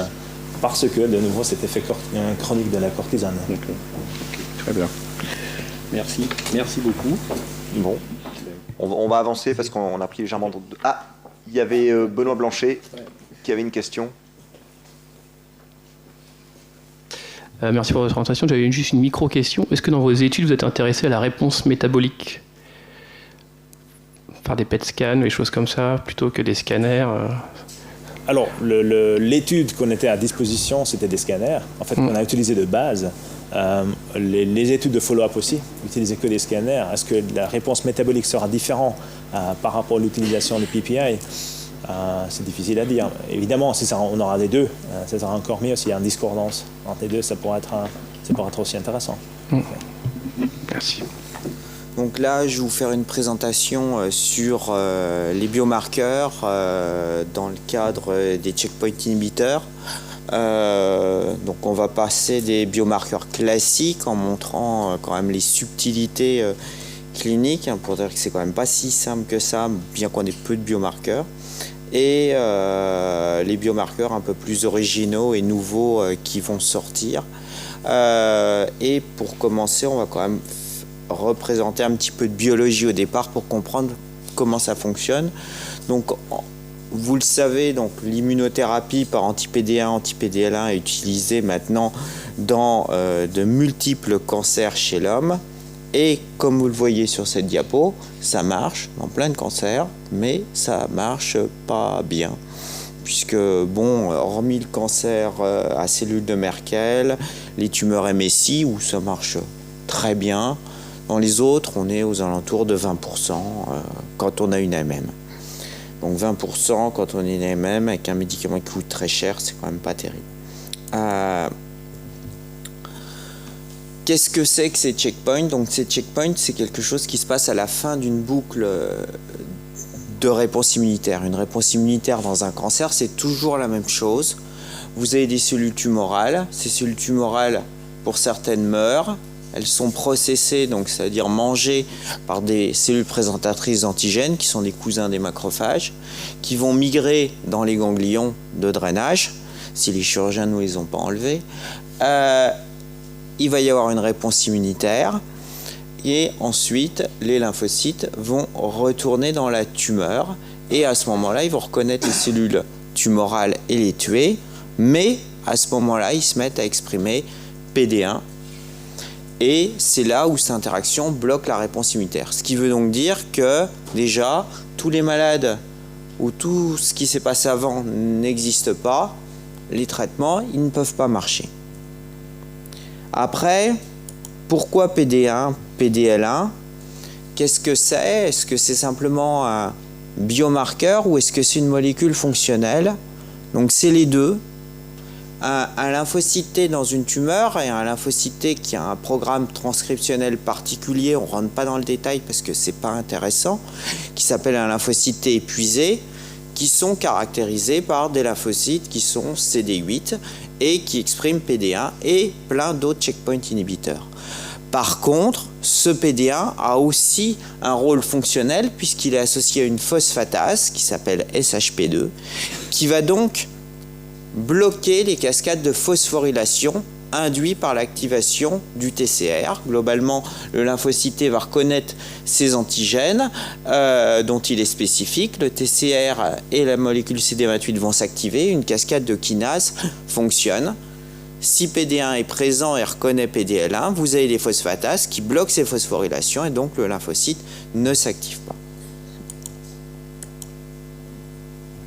Globalement, pourquoi il y a cette réponse immunitaire? C'est tout simplement parce que dans une tumeur, il y a des mutations. Ces mutations codent pour des néopeptides. Ces néopeptides sont présentés par les molécules HLA aux lymphocytes directement ou via des cellules présentatrices d'antigènes et ça active les lymphocytes T et la suractivation, entre guillemets, induit l'épuisement et l'expression de PD1, PDL1. Au-delà de cette réaction purement cellulaire, vous avez un problème anatomique de la réponse immunitaire avec, lorsque vous regardez sur une coupe histologique une réponse immunitaire, vous pouvez avoir des tumeurs où il n'y a pas de lymphocytes, des tumeurs où il y a des lymphocytes mais qui sont autour des cellules tumorales, donc qui ne rentrent pas dedans, donc qui ne peuvent pas les tuer, des tumeurs où il y a des lymphocytes, mais c'est des mauvais lymphocytes qui sont des cellules immunosuppressives, et enfin des tumeurs inflammatoires qui probablement sont les tumeurs qui répondent aux checkpoint inhibiteurs. Donc une fois qu'on sait tout ça, qu'est-ce qu'on a, nous? Donc globalement, en clinique, on a deux biomarqueurs qui sont autorisés en France, qui sont le statut MSI et PDL1 en immunohistochimie, et un marqueur qui est approuvé par la FDA, qui est le nombre de mutations dans la tumeur, ou TMB. Alors, PDL1, vous allez me dire, ça paraît simple. En fait, ce n'est pas si simple que ça, puisque là, je vous reprends des diapos d'Anapat. Donc, comment on mesure PDL1? Donc, on le mesure là dans le cancer du poumon par un score qui s'appelle TPS. Alors, regardez bien les subtilités.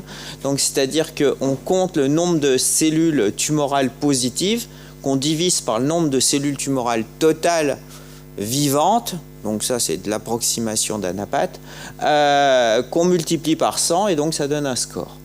Et comme vous voyez, dans une tumeur où il y a des zones différentes, l'ANAPAT coupe en un cadran et puis il fait une moyenne. Donc, vous voyez, c'est approximatif. Encore plus bizarre, c'est que par exemple dans d'autres tumeurs, le cancer du sein, le cancer de l'estomac, de l'œsophage bientôt, on est obligé d'utiliser le score qui s'appelle CPS. Et donc là, c'est vraiment un score puisqu'on compte le nombre de cellules positives PDL1 qui sont soit tumorales, soit des lymphocytes, soit des macrophages. Mais vous ne divisez pas par le total, vous divisez par le nombre de cellules tumorales. Alors ne me demandez pas pourquoi, hein, les études ont été faites comme ça, il n'y a pas de raison logique. Mais en fait, en pratique, on est obligé d'utiliser ça. C'est d'ailleurs tellement compliqué qu'on est obligé de faire des formations aux anatomopathologistes pour leur apprendre à faire ces scores de manière reproductive. Bref, est-ce que ça sert à quelque chose? La réponse est oui. Je vous prends des exemples purement sur le cancer du poumon. Donc là, on a une représentation pour vous montrer à quoi ça ressemble. Et globalement, on voit qu'il y a un réel effet dose pour le poumon avec un cut-off à 50%, où en fait, quand on fait un anti-PD1 en monothérapie, au-dessus de 50%, le traitement est bien plus efficace, ce qui fait qu'on a une AMM pour le pembrolizumab en monothérapie en première ligne avec un score TPS supérieur à 50%, alors que pour les gens inférieurs à 50%, l'AMM est une association de chimiothérapie plus immunothérapie. Est-ce qu'on peut aller plus loin dans cet effet dose? La réponse est oui, probablement, puisque dans des études récentes, il a été montré que quand on coupait PDL1 plus haut, avec un cut-off à 90 ou 100%, on avait encore une augmentation, on enrichissait encore les malades en répondeurs. Donc d'un point de vue clinique, plus il y en a, mieux c'est. Mais ce n'est pas tout le temps vrai, puisque PDL1 est en fait induit de deux façons. PDL1, c'est un surrogate marqueur de la réponse immunitaire. PDL1 est induit par la production d'interféron gamma par les lymphocytes. Donc quand il y a PDL1, globalement, c'est qu'il y a de l'interféron gamma, donc il y a des lymphocytes dans la tumeur, donc c'est bien, c'est une tumeur inflammatoire qui doit répondre. Mais il y a un cas particulier, c'est qu'il peut y avoir une activation oncogénique de PDL1, c'est-à-dire des tumeurs où il y a un EGFR mutant, un BRAF mutant, un ROS, un ALK, une fusion ROS, une fusion ALK, qui induit PDL1. Et donc, dans ce cas-là, ce n'est pas lié à la réponse immunitaire. Et donc, dans ce cas-là, ça ne marche pas. C'est important notamment pour les cliniciens. Regardez, dans les tumeurs ALK, vous avez 20% de malades qui ont un PDL1 très très élevé. En pratique clinique, quand vous avez votre malade, vous le biopsiez, vous avez le résultat, c'est une tumeur, on vous donne le PDL1, vous avez un PDL1 100%. Si vous prescrivez tout de suite l'immunothérapie, vous avez des chances de faire une grosse bêtise, parce que 2-3 semaines après, la biomol vous rend le résultat. Si le malade il est ALK, vous lui avez donné un traitement qui coûte cher et qui ne marche pas. Donc c'est quand même très important. On va avoir des marqueurs qui vont être un peu plus sophistiqués, qui arrivent petit à petit autour des infiltrats inflammatoires. Le premier est un marqueur au niveau de cette anatomie de la réponse immunitaire et notamment le principe d'immunoexclusion. Et en fait, ça, c'est des équipes de Roche dans des études sur le cancer de la vessie qui se sont intéressées à étudier, à décrire l'anatomie de la réponse immunitaire. Et ils se sont aperçus que, notamment, les tumeurs exclues, où les lymphocytes sont autour de la tumeur, avaient une signature enrichie en TGF-bêta, en tumeur growth factor, qui entraîne une fibrose autour de la tumeur, et que c'était associé à une mauvaise réponse à l'immunothérapie.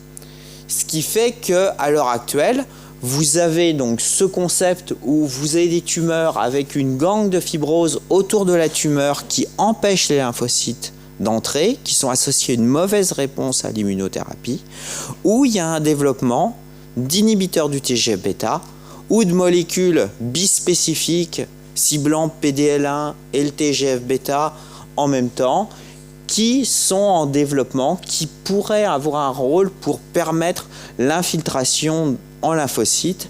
Le seul problème est que pour l'instant, cibler le TGF-bêta est compliqué puisque le ciblage systémique est extrêmement toxique, notamment au niveau artériel, puisque le TGF-bêta est essentiel pour les gros vaisseaux.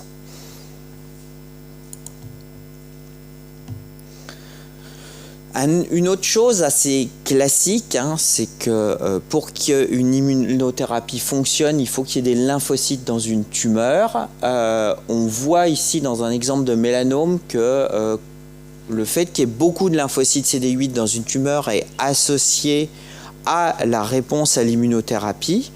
Nous, on l'avait démontré il y a quelques années où, notamment quand on associe CD8 et PDL1, on a un enrichissement en répondeurs dans le cadre des cancers bronchiques. Ça a été remontré par d'autres équipes plus récemment.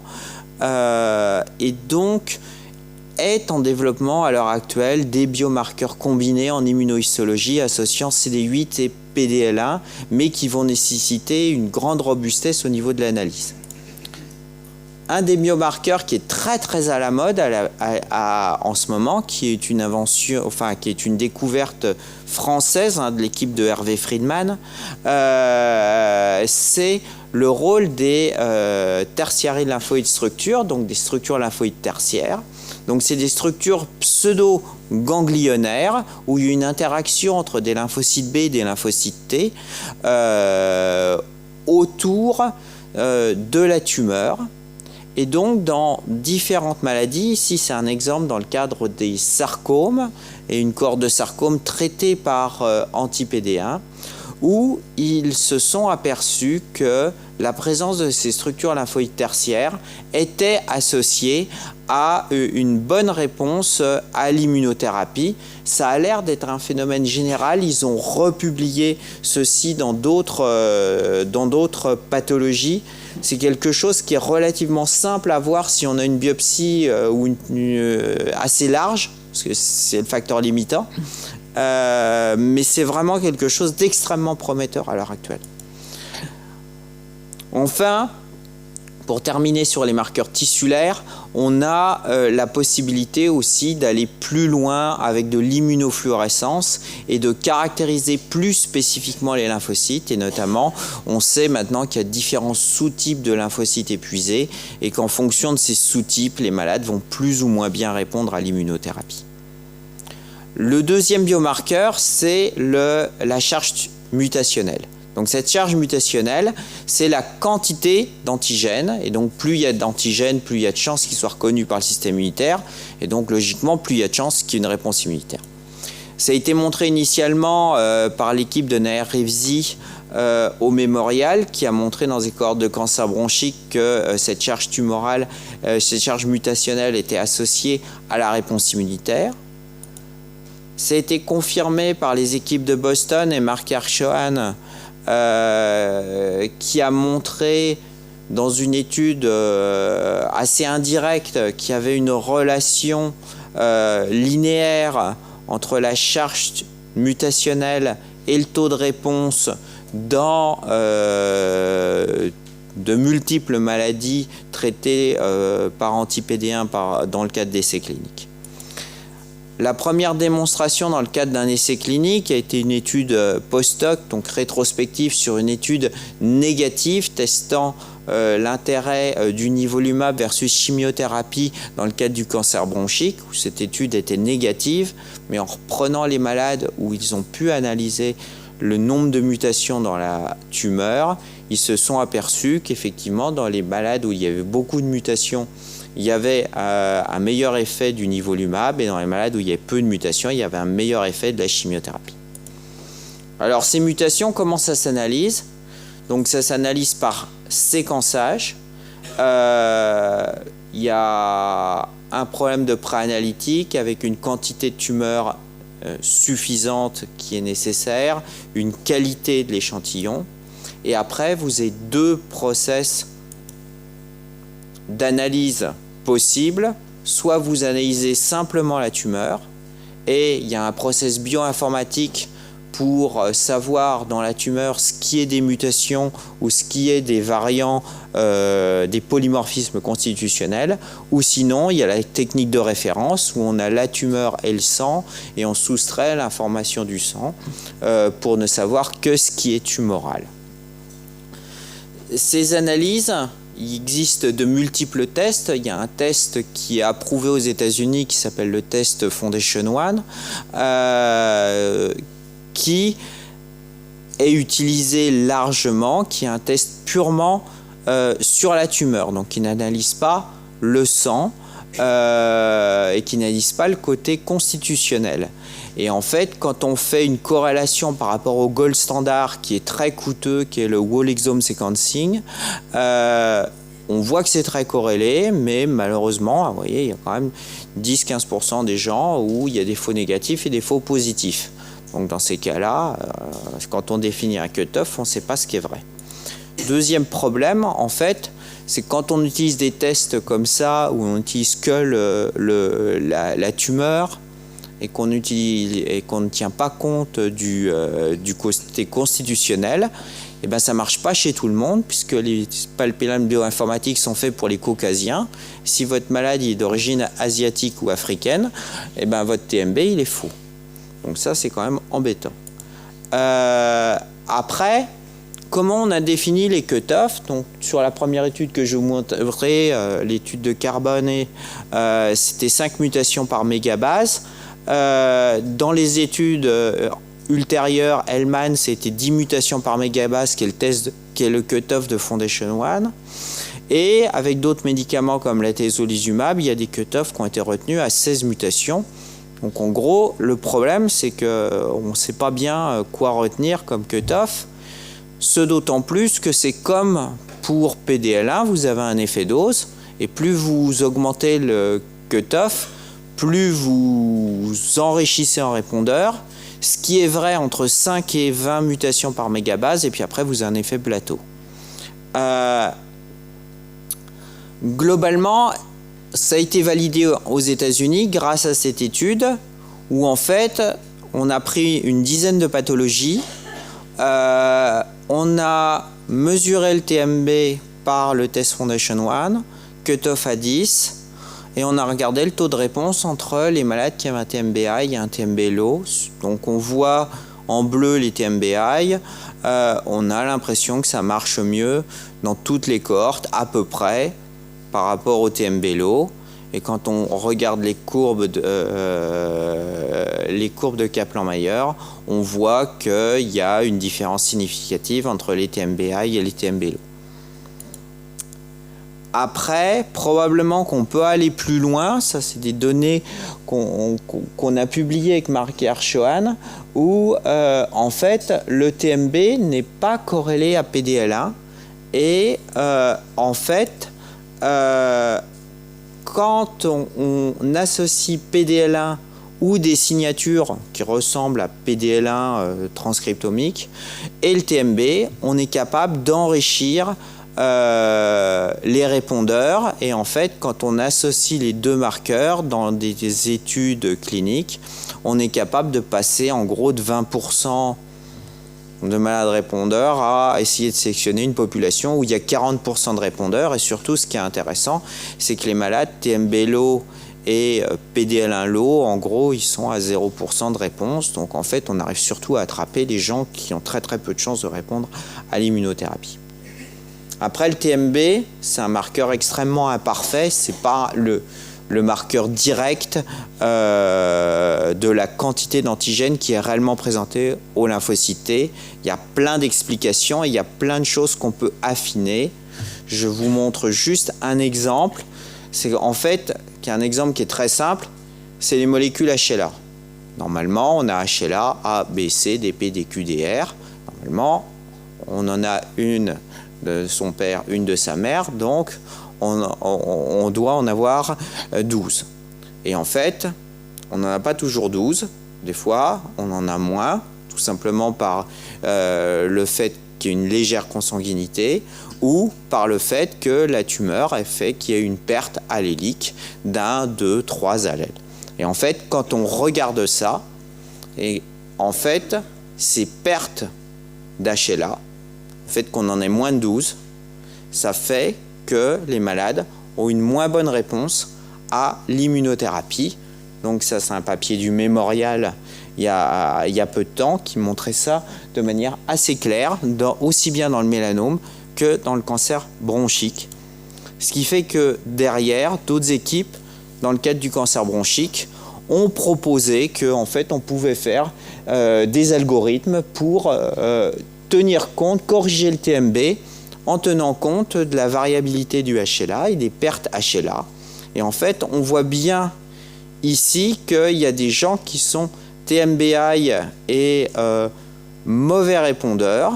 Et en fait, on arrive à les corriger avec cet algorithme et donc on arrive à optimiser le TMB en regardant ces pertes de HLA, qui est un truc qui est assez simple à regarder. Un autre problème qui est assez simple aussi, c'est la clonalité des mutations. En fait, pour que l'immunothérapie marche, il faut que la mutation soit présente dans toutes les cellules cancéreuses, puisque si elle n'est pas présente dans toutes les cellules cancéreuses, eh ben, celles où elle n'est pas exprimée, les lymphocytes ne vont pas tuer les cellules cancéreuses et la tumeur va tout de suite repousser. Donc c'est ce qui a été montré par l'équipe de Charles Swanton dans le cancer bronchique et qui a été revalidé par de nombreuses équipes. Après, probablement plus directement, ce qui va arriver rapidement, c'est qu'il existe des mutations ponctuelles qu'on peut regarder dans les panels somatiques qu'on fait pour tester nos malades pour des TKI en routine, qui sont associées à une absence de réponse à l'immunothérapie. Je vous en citerai juste deux ici qui parlent. Hein. C'est la voie Wnt, donc la voie APC, qui est tout le temps, qui est fréquemment invalidée en cancer du côlon. Et ben en fait, quand il y a des mutations APC, il n'y a pas de lymphocytes les lymphocytes ne peuvent pas rentrer dans la tumeur. C'est probablement une des raisons pourquoi les cancers du côlon MSS, ils ont du mal à répondre à l'immunothérapie. Il y a les mutations PTEN aussi qui sont fréquemment associées à une absence de réponse à l'immunothérapie, qui est quelque chose qui est intéressant parce que c'est relativement facilement ciblable avec des TKI. Après, ces mutations, c'est quand même compliqué parce qu'il ne faut pas oublier que ces mutations, ça peut être prédictif, mais ça peut aussi être pronostic. Vous savez que dans le cancer bronchique, il y a eu une grande histoire sur les mutations KEAP1, STK11.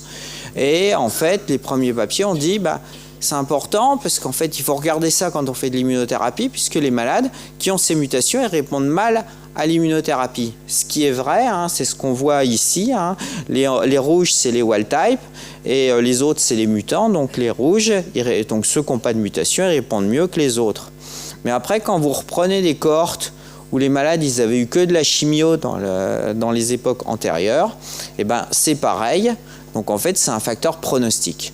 Donc ça, c'est vraiment important. Quand on arrive avec une mutation qui est associée à une réponse aux anti-PD1, il faut systématiquement avoir un bras contrôle de malades ayant eu de la chimio, parce que sinon, ce que vous décrivez, c'est simplement des facteurs pronostiques. Le dernier marqueur qui a l'AMM, c'est les mutations MSI, hein, qui entraînent une instabilité microsatellitaire et donc un grand nombre de mutations dans les tumeurs. Donc s'il y a beaucoup de mutations, il y a de fortes chances que les malades répondent à l'immunothérapie. Ça a été initialement démontré dans cette étude publiée dans le New England, qui était une étude de l'équipe de Baltimore, où ils avaient repris des cohortes de malades ayant un cancer du côlon multitraité, soit des MSS, donc qui n'ont pas beaucoup de mutations, qui ont APC, qui donc bonne chance de ne pas répondre à l'immunothérapie, et des MSI. Et là, magique, les MSS ne répondent pas, les MSI répondent, c'est quasiment oui-non, truc qui arrive jamais. Et donc, c'était vraiment la preuve de l'efficacité dans les tumeurs MSI. Ils ont remontré dans 2 études que c'était vrai, pas simplement pour le cancer du côlon, mais que c'était indépendant du type histologique. Ici, toutes les couleurs, c'est des tumeurs, c'est des histologies différentes, mais tous les malades sont MSI. Vous avez plus de 50% de répondeurs en monothérapie. C'est pareil dans cette étude où là, il n'y a que des malades qui n'ont pas de cancer du côlon. Donc, ce qui fait que c'est un des premiers marqueurs agnostiques du type histologique. Normalement, vous avez une tumeur MSI, il faut l'inclure dans un essai thérapeutique avec de l'immunothérapie quand on n'a pas accès, dans le cadre d'une AMM, au traitement. Dans le cancer du côlon, on a dû avoir une phase 3 pour avoir l'AMM en France, qui est l'étude récente de Thierry André, qui montre quelque chose d'assez exceptionnel. Quand on est à 3 ans, 50% de survie sans progression, c'est quelque chose qui n'arrive jamais dans le cancer du côlon, MSS, même avec une trichimiothérapie, plus des thérapeutiques ciblées. Je terminerai sur un truc que j'aime beaucoup, parce que j'ai aussi un peu travaillé sur ce sujet, qui est le microbiote, qui revient un peu sur les propos de la dernière présentation, où en fait le microbiote est associé à la réponse à l'immunothérapie, comme on vous l'a dit. Il y a probablement 2 mécanismes, et ces mécanismes sont importants parce que ça explique un petit peu ce qu'on vous a dit sur les antibiotiques. En fait, les bactéries du microbiote peuvent tout d'abord transloquer du microbiote vers les structures lymphoïdes qui sont dans l'intestin, les plaques de Peyer, les ganglions mésentériques. Ceci va induire une modulation de la réponse immunitaire et cette modulation de la réponse immunitaire induit donc une réponse positive. Et enfin, ces bactéries, on les retrouve aussi, les bactéries du microbiote, on les retrouve quand on fait de la métagénomique, on les retrouve dans les tumeurs. Et elles créent une réponse inflammatoire dans la tumeur qui peut être positive ou négative. Globalement, comme on vous l'a dit, les antibiotiques, qui était le mode de révélation pour nous, c'est grâce aux antibiotiques qu'on a pu montrer qu'il y avait un rôle du microbiote pour les tumeurs. Les antibiotiques sont associés à une mauvaise réponse aux anti-PD1, alors que quand on fait en contrôle la même analyse sur des malades qui n'ont que de la chimio, il n'y a pas d'effet des antibiotiques. Comment on peut aller plus loin? On va plus loin grâce à la métagénomique qui nous permet en fait d'analyser les bactéries et en fait on voit qu'il y a des bactéries qui sont en vert qui sont associées à une meilleure réponse à l'immunothérapie et des bactéries qui sont en rouge qui sont associées à la mauvaise réponse à l'immunothérapie. Il y a une bactérie qui a été retenue de manière assez reproductible qui s'appelle Akkermansia mucinophila qui a été associée dans plusieurs études par plusieurs équipes à la réponse à l'immunothérapie. Donc ça, c'était sur des malades qui ont des cancers bronchiques métastatiques en 2e ligne. Ça, c'est une étude qui a été faite en néoadjuvant, où là aussi, la première bactérie qu'on voit donc associée à la réponse à une immunothérapie néoadjuvante est Akkermansia mucinophila. Récemment, l'IGR a présenté cette étude rétrospective testant 300 malades traités en 2e ligne d'un cancer bronchique par immunothérapie. Quand on regarde le microbiote de ces patients, vous avez à peu près la moitié qui avait de l'Akkermansia, l'autre moitié qui n'avait pas d'Akkermansia. Et cette Akkermansia était associée à une meilleure réponse à l'immunothérapie et à une meilleure survie. Après, le petit truc, je reste juste sur la fin pour vous dire que c'est quand même très très compliqué parce que vous voyez, En fait, quand on sépare les malades en 3 groupes, et ben en fait, le plus mauvais groupe, c'est les gens qui sont akkermansia très forts, qui ont beaucoup d'akkermansia. Les meilleurs, c'est ceux qui ont un peu d'akkermansia, et les intermédiaires, c'est ceux qui n'ont pas d'akkermansia. Donc vous allez me dire, votre truc est compliqué, ça doit être faux. En fait, c'est juste que akkermansia, il a un rôle biologique, mais c'est surtout que c'est un surrogate marqueur de la dysbiose des malades.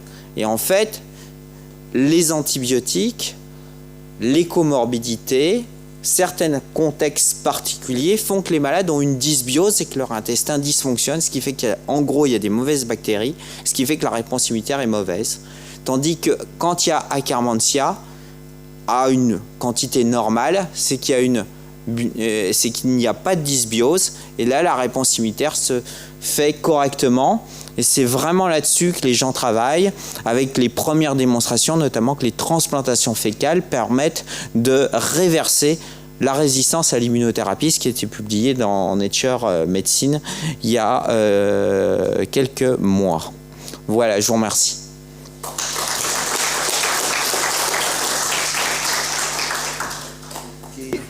Merci François. On a un peu de temps pour de courtes questions parce qu'on est un petit peu en retard. Le cas échéant, sinon, je vous rappelle que vous pouvez très bien interroger les différents speakers pendant la pause qui va suivre. Ceci étant, est-ce qu'on peut prendre peut-être une question dans l'assistance? Ou est-ce que tout le monde veut transloquer? Ah, excusez-moi, il y a Étienne, oui, pardon.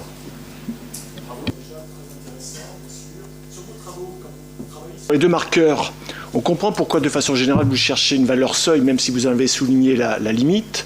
C'est pour que ça débouche sur oui ou faire le choix de la molécule ou pas. Mais comme vous avez vos 2 marqueurs, j'imagine que vous avez utilisé une valeur seuil pour chacun des 2 et ensuite regardez ce que ça donnait. Pourquoi ne pas garder l'approche quantitative? Parce qu'on peut imaginer qu'il y a un patient qui soit défavorable mais tout près des 2 côtés. Si vous gardez l'approche quantitative sur les 2 marqueurs, mais vous n'appliquez le seuil qu'au résultat global après avoir quand même réussi à additionner des choux et des carottes, est-ce que vous avez testé une approche comme celle-ci? Si.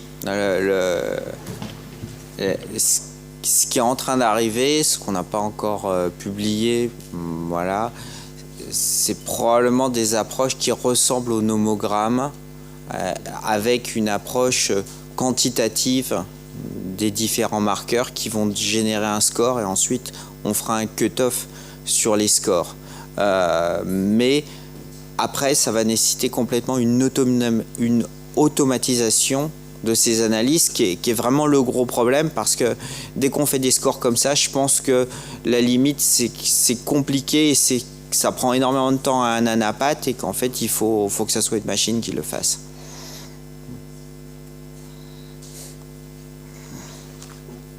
Ah, il y a peut-être Angelo qui veut rajouter quelque chose.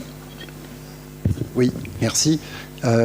Sur le microbiote, est-ce que plutôt que la composition du microbiote, est-ce qu'il ne faut pas aller chercher ce que font les bactéries, notamment les métabolites que produisent ces bactéries?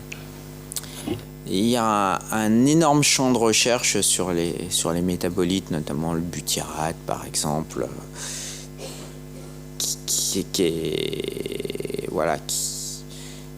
je pense que le microbiote, pour l'instant, on est vraiment qu'au début. C'est quelque chose qui va exploser, qui est extrêmement complexe, qui pose d'énormes problèmes d'analyse, qui pose des problèmes du fait que vous prenez des Dijonnais et puis vous prenez des Parisiens, vous n'aurez pas le même microbiote. Donc vous voyez la difficulté de faire les analyses.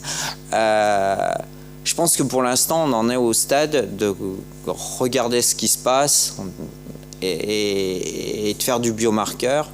Je pense que pour la thérapeutique, le seul truc qui est relativement simple, c'est la transplantation fécale. Et encore, où là, il y a des preuves que ça marche. Tout le reste, pour l'instant, je pense qu'on est encore loin de l'application thérapeutique, bien que je sois dedans et que voilà, je participe à des essais cliniques avec akkermansia, mais voilà, mais je pense qu'on en est encore très loin. Voilà. Merci encore aux 3 orateurs pour la qualité de leur intervention.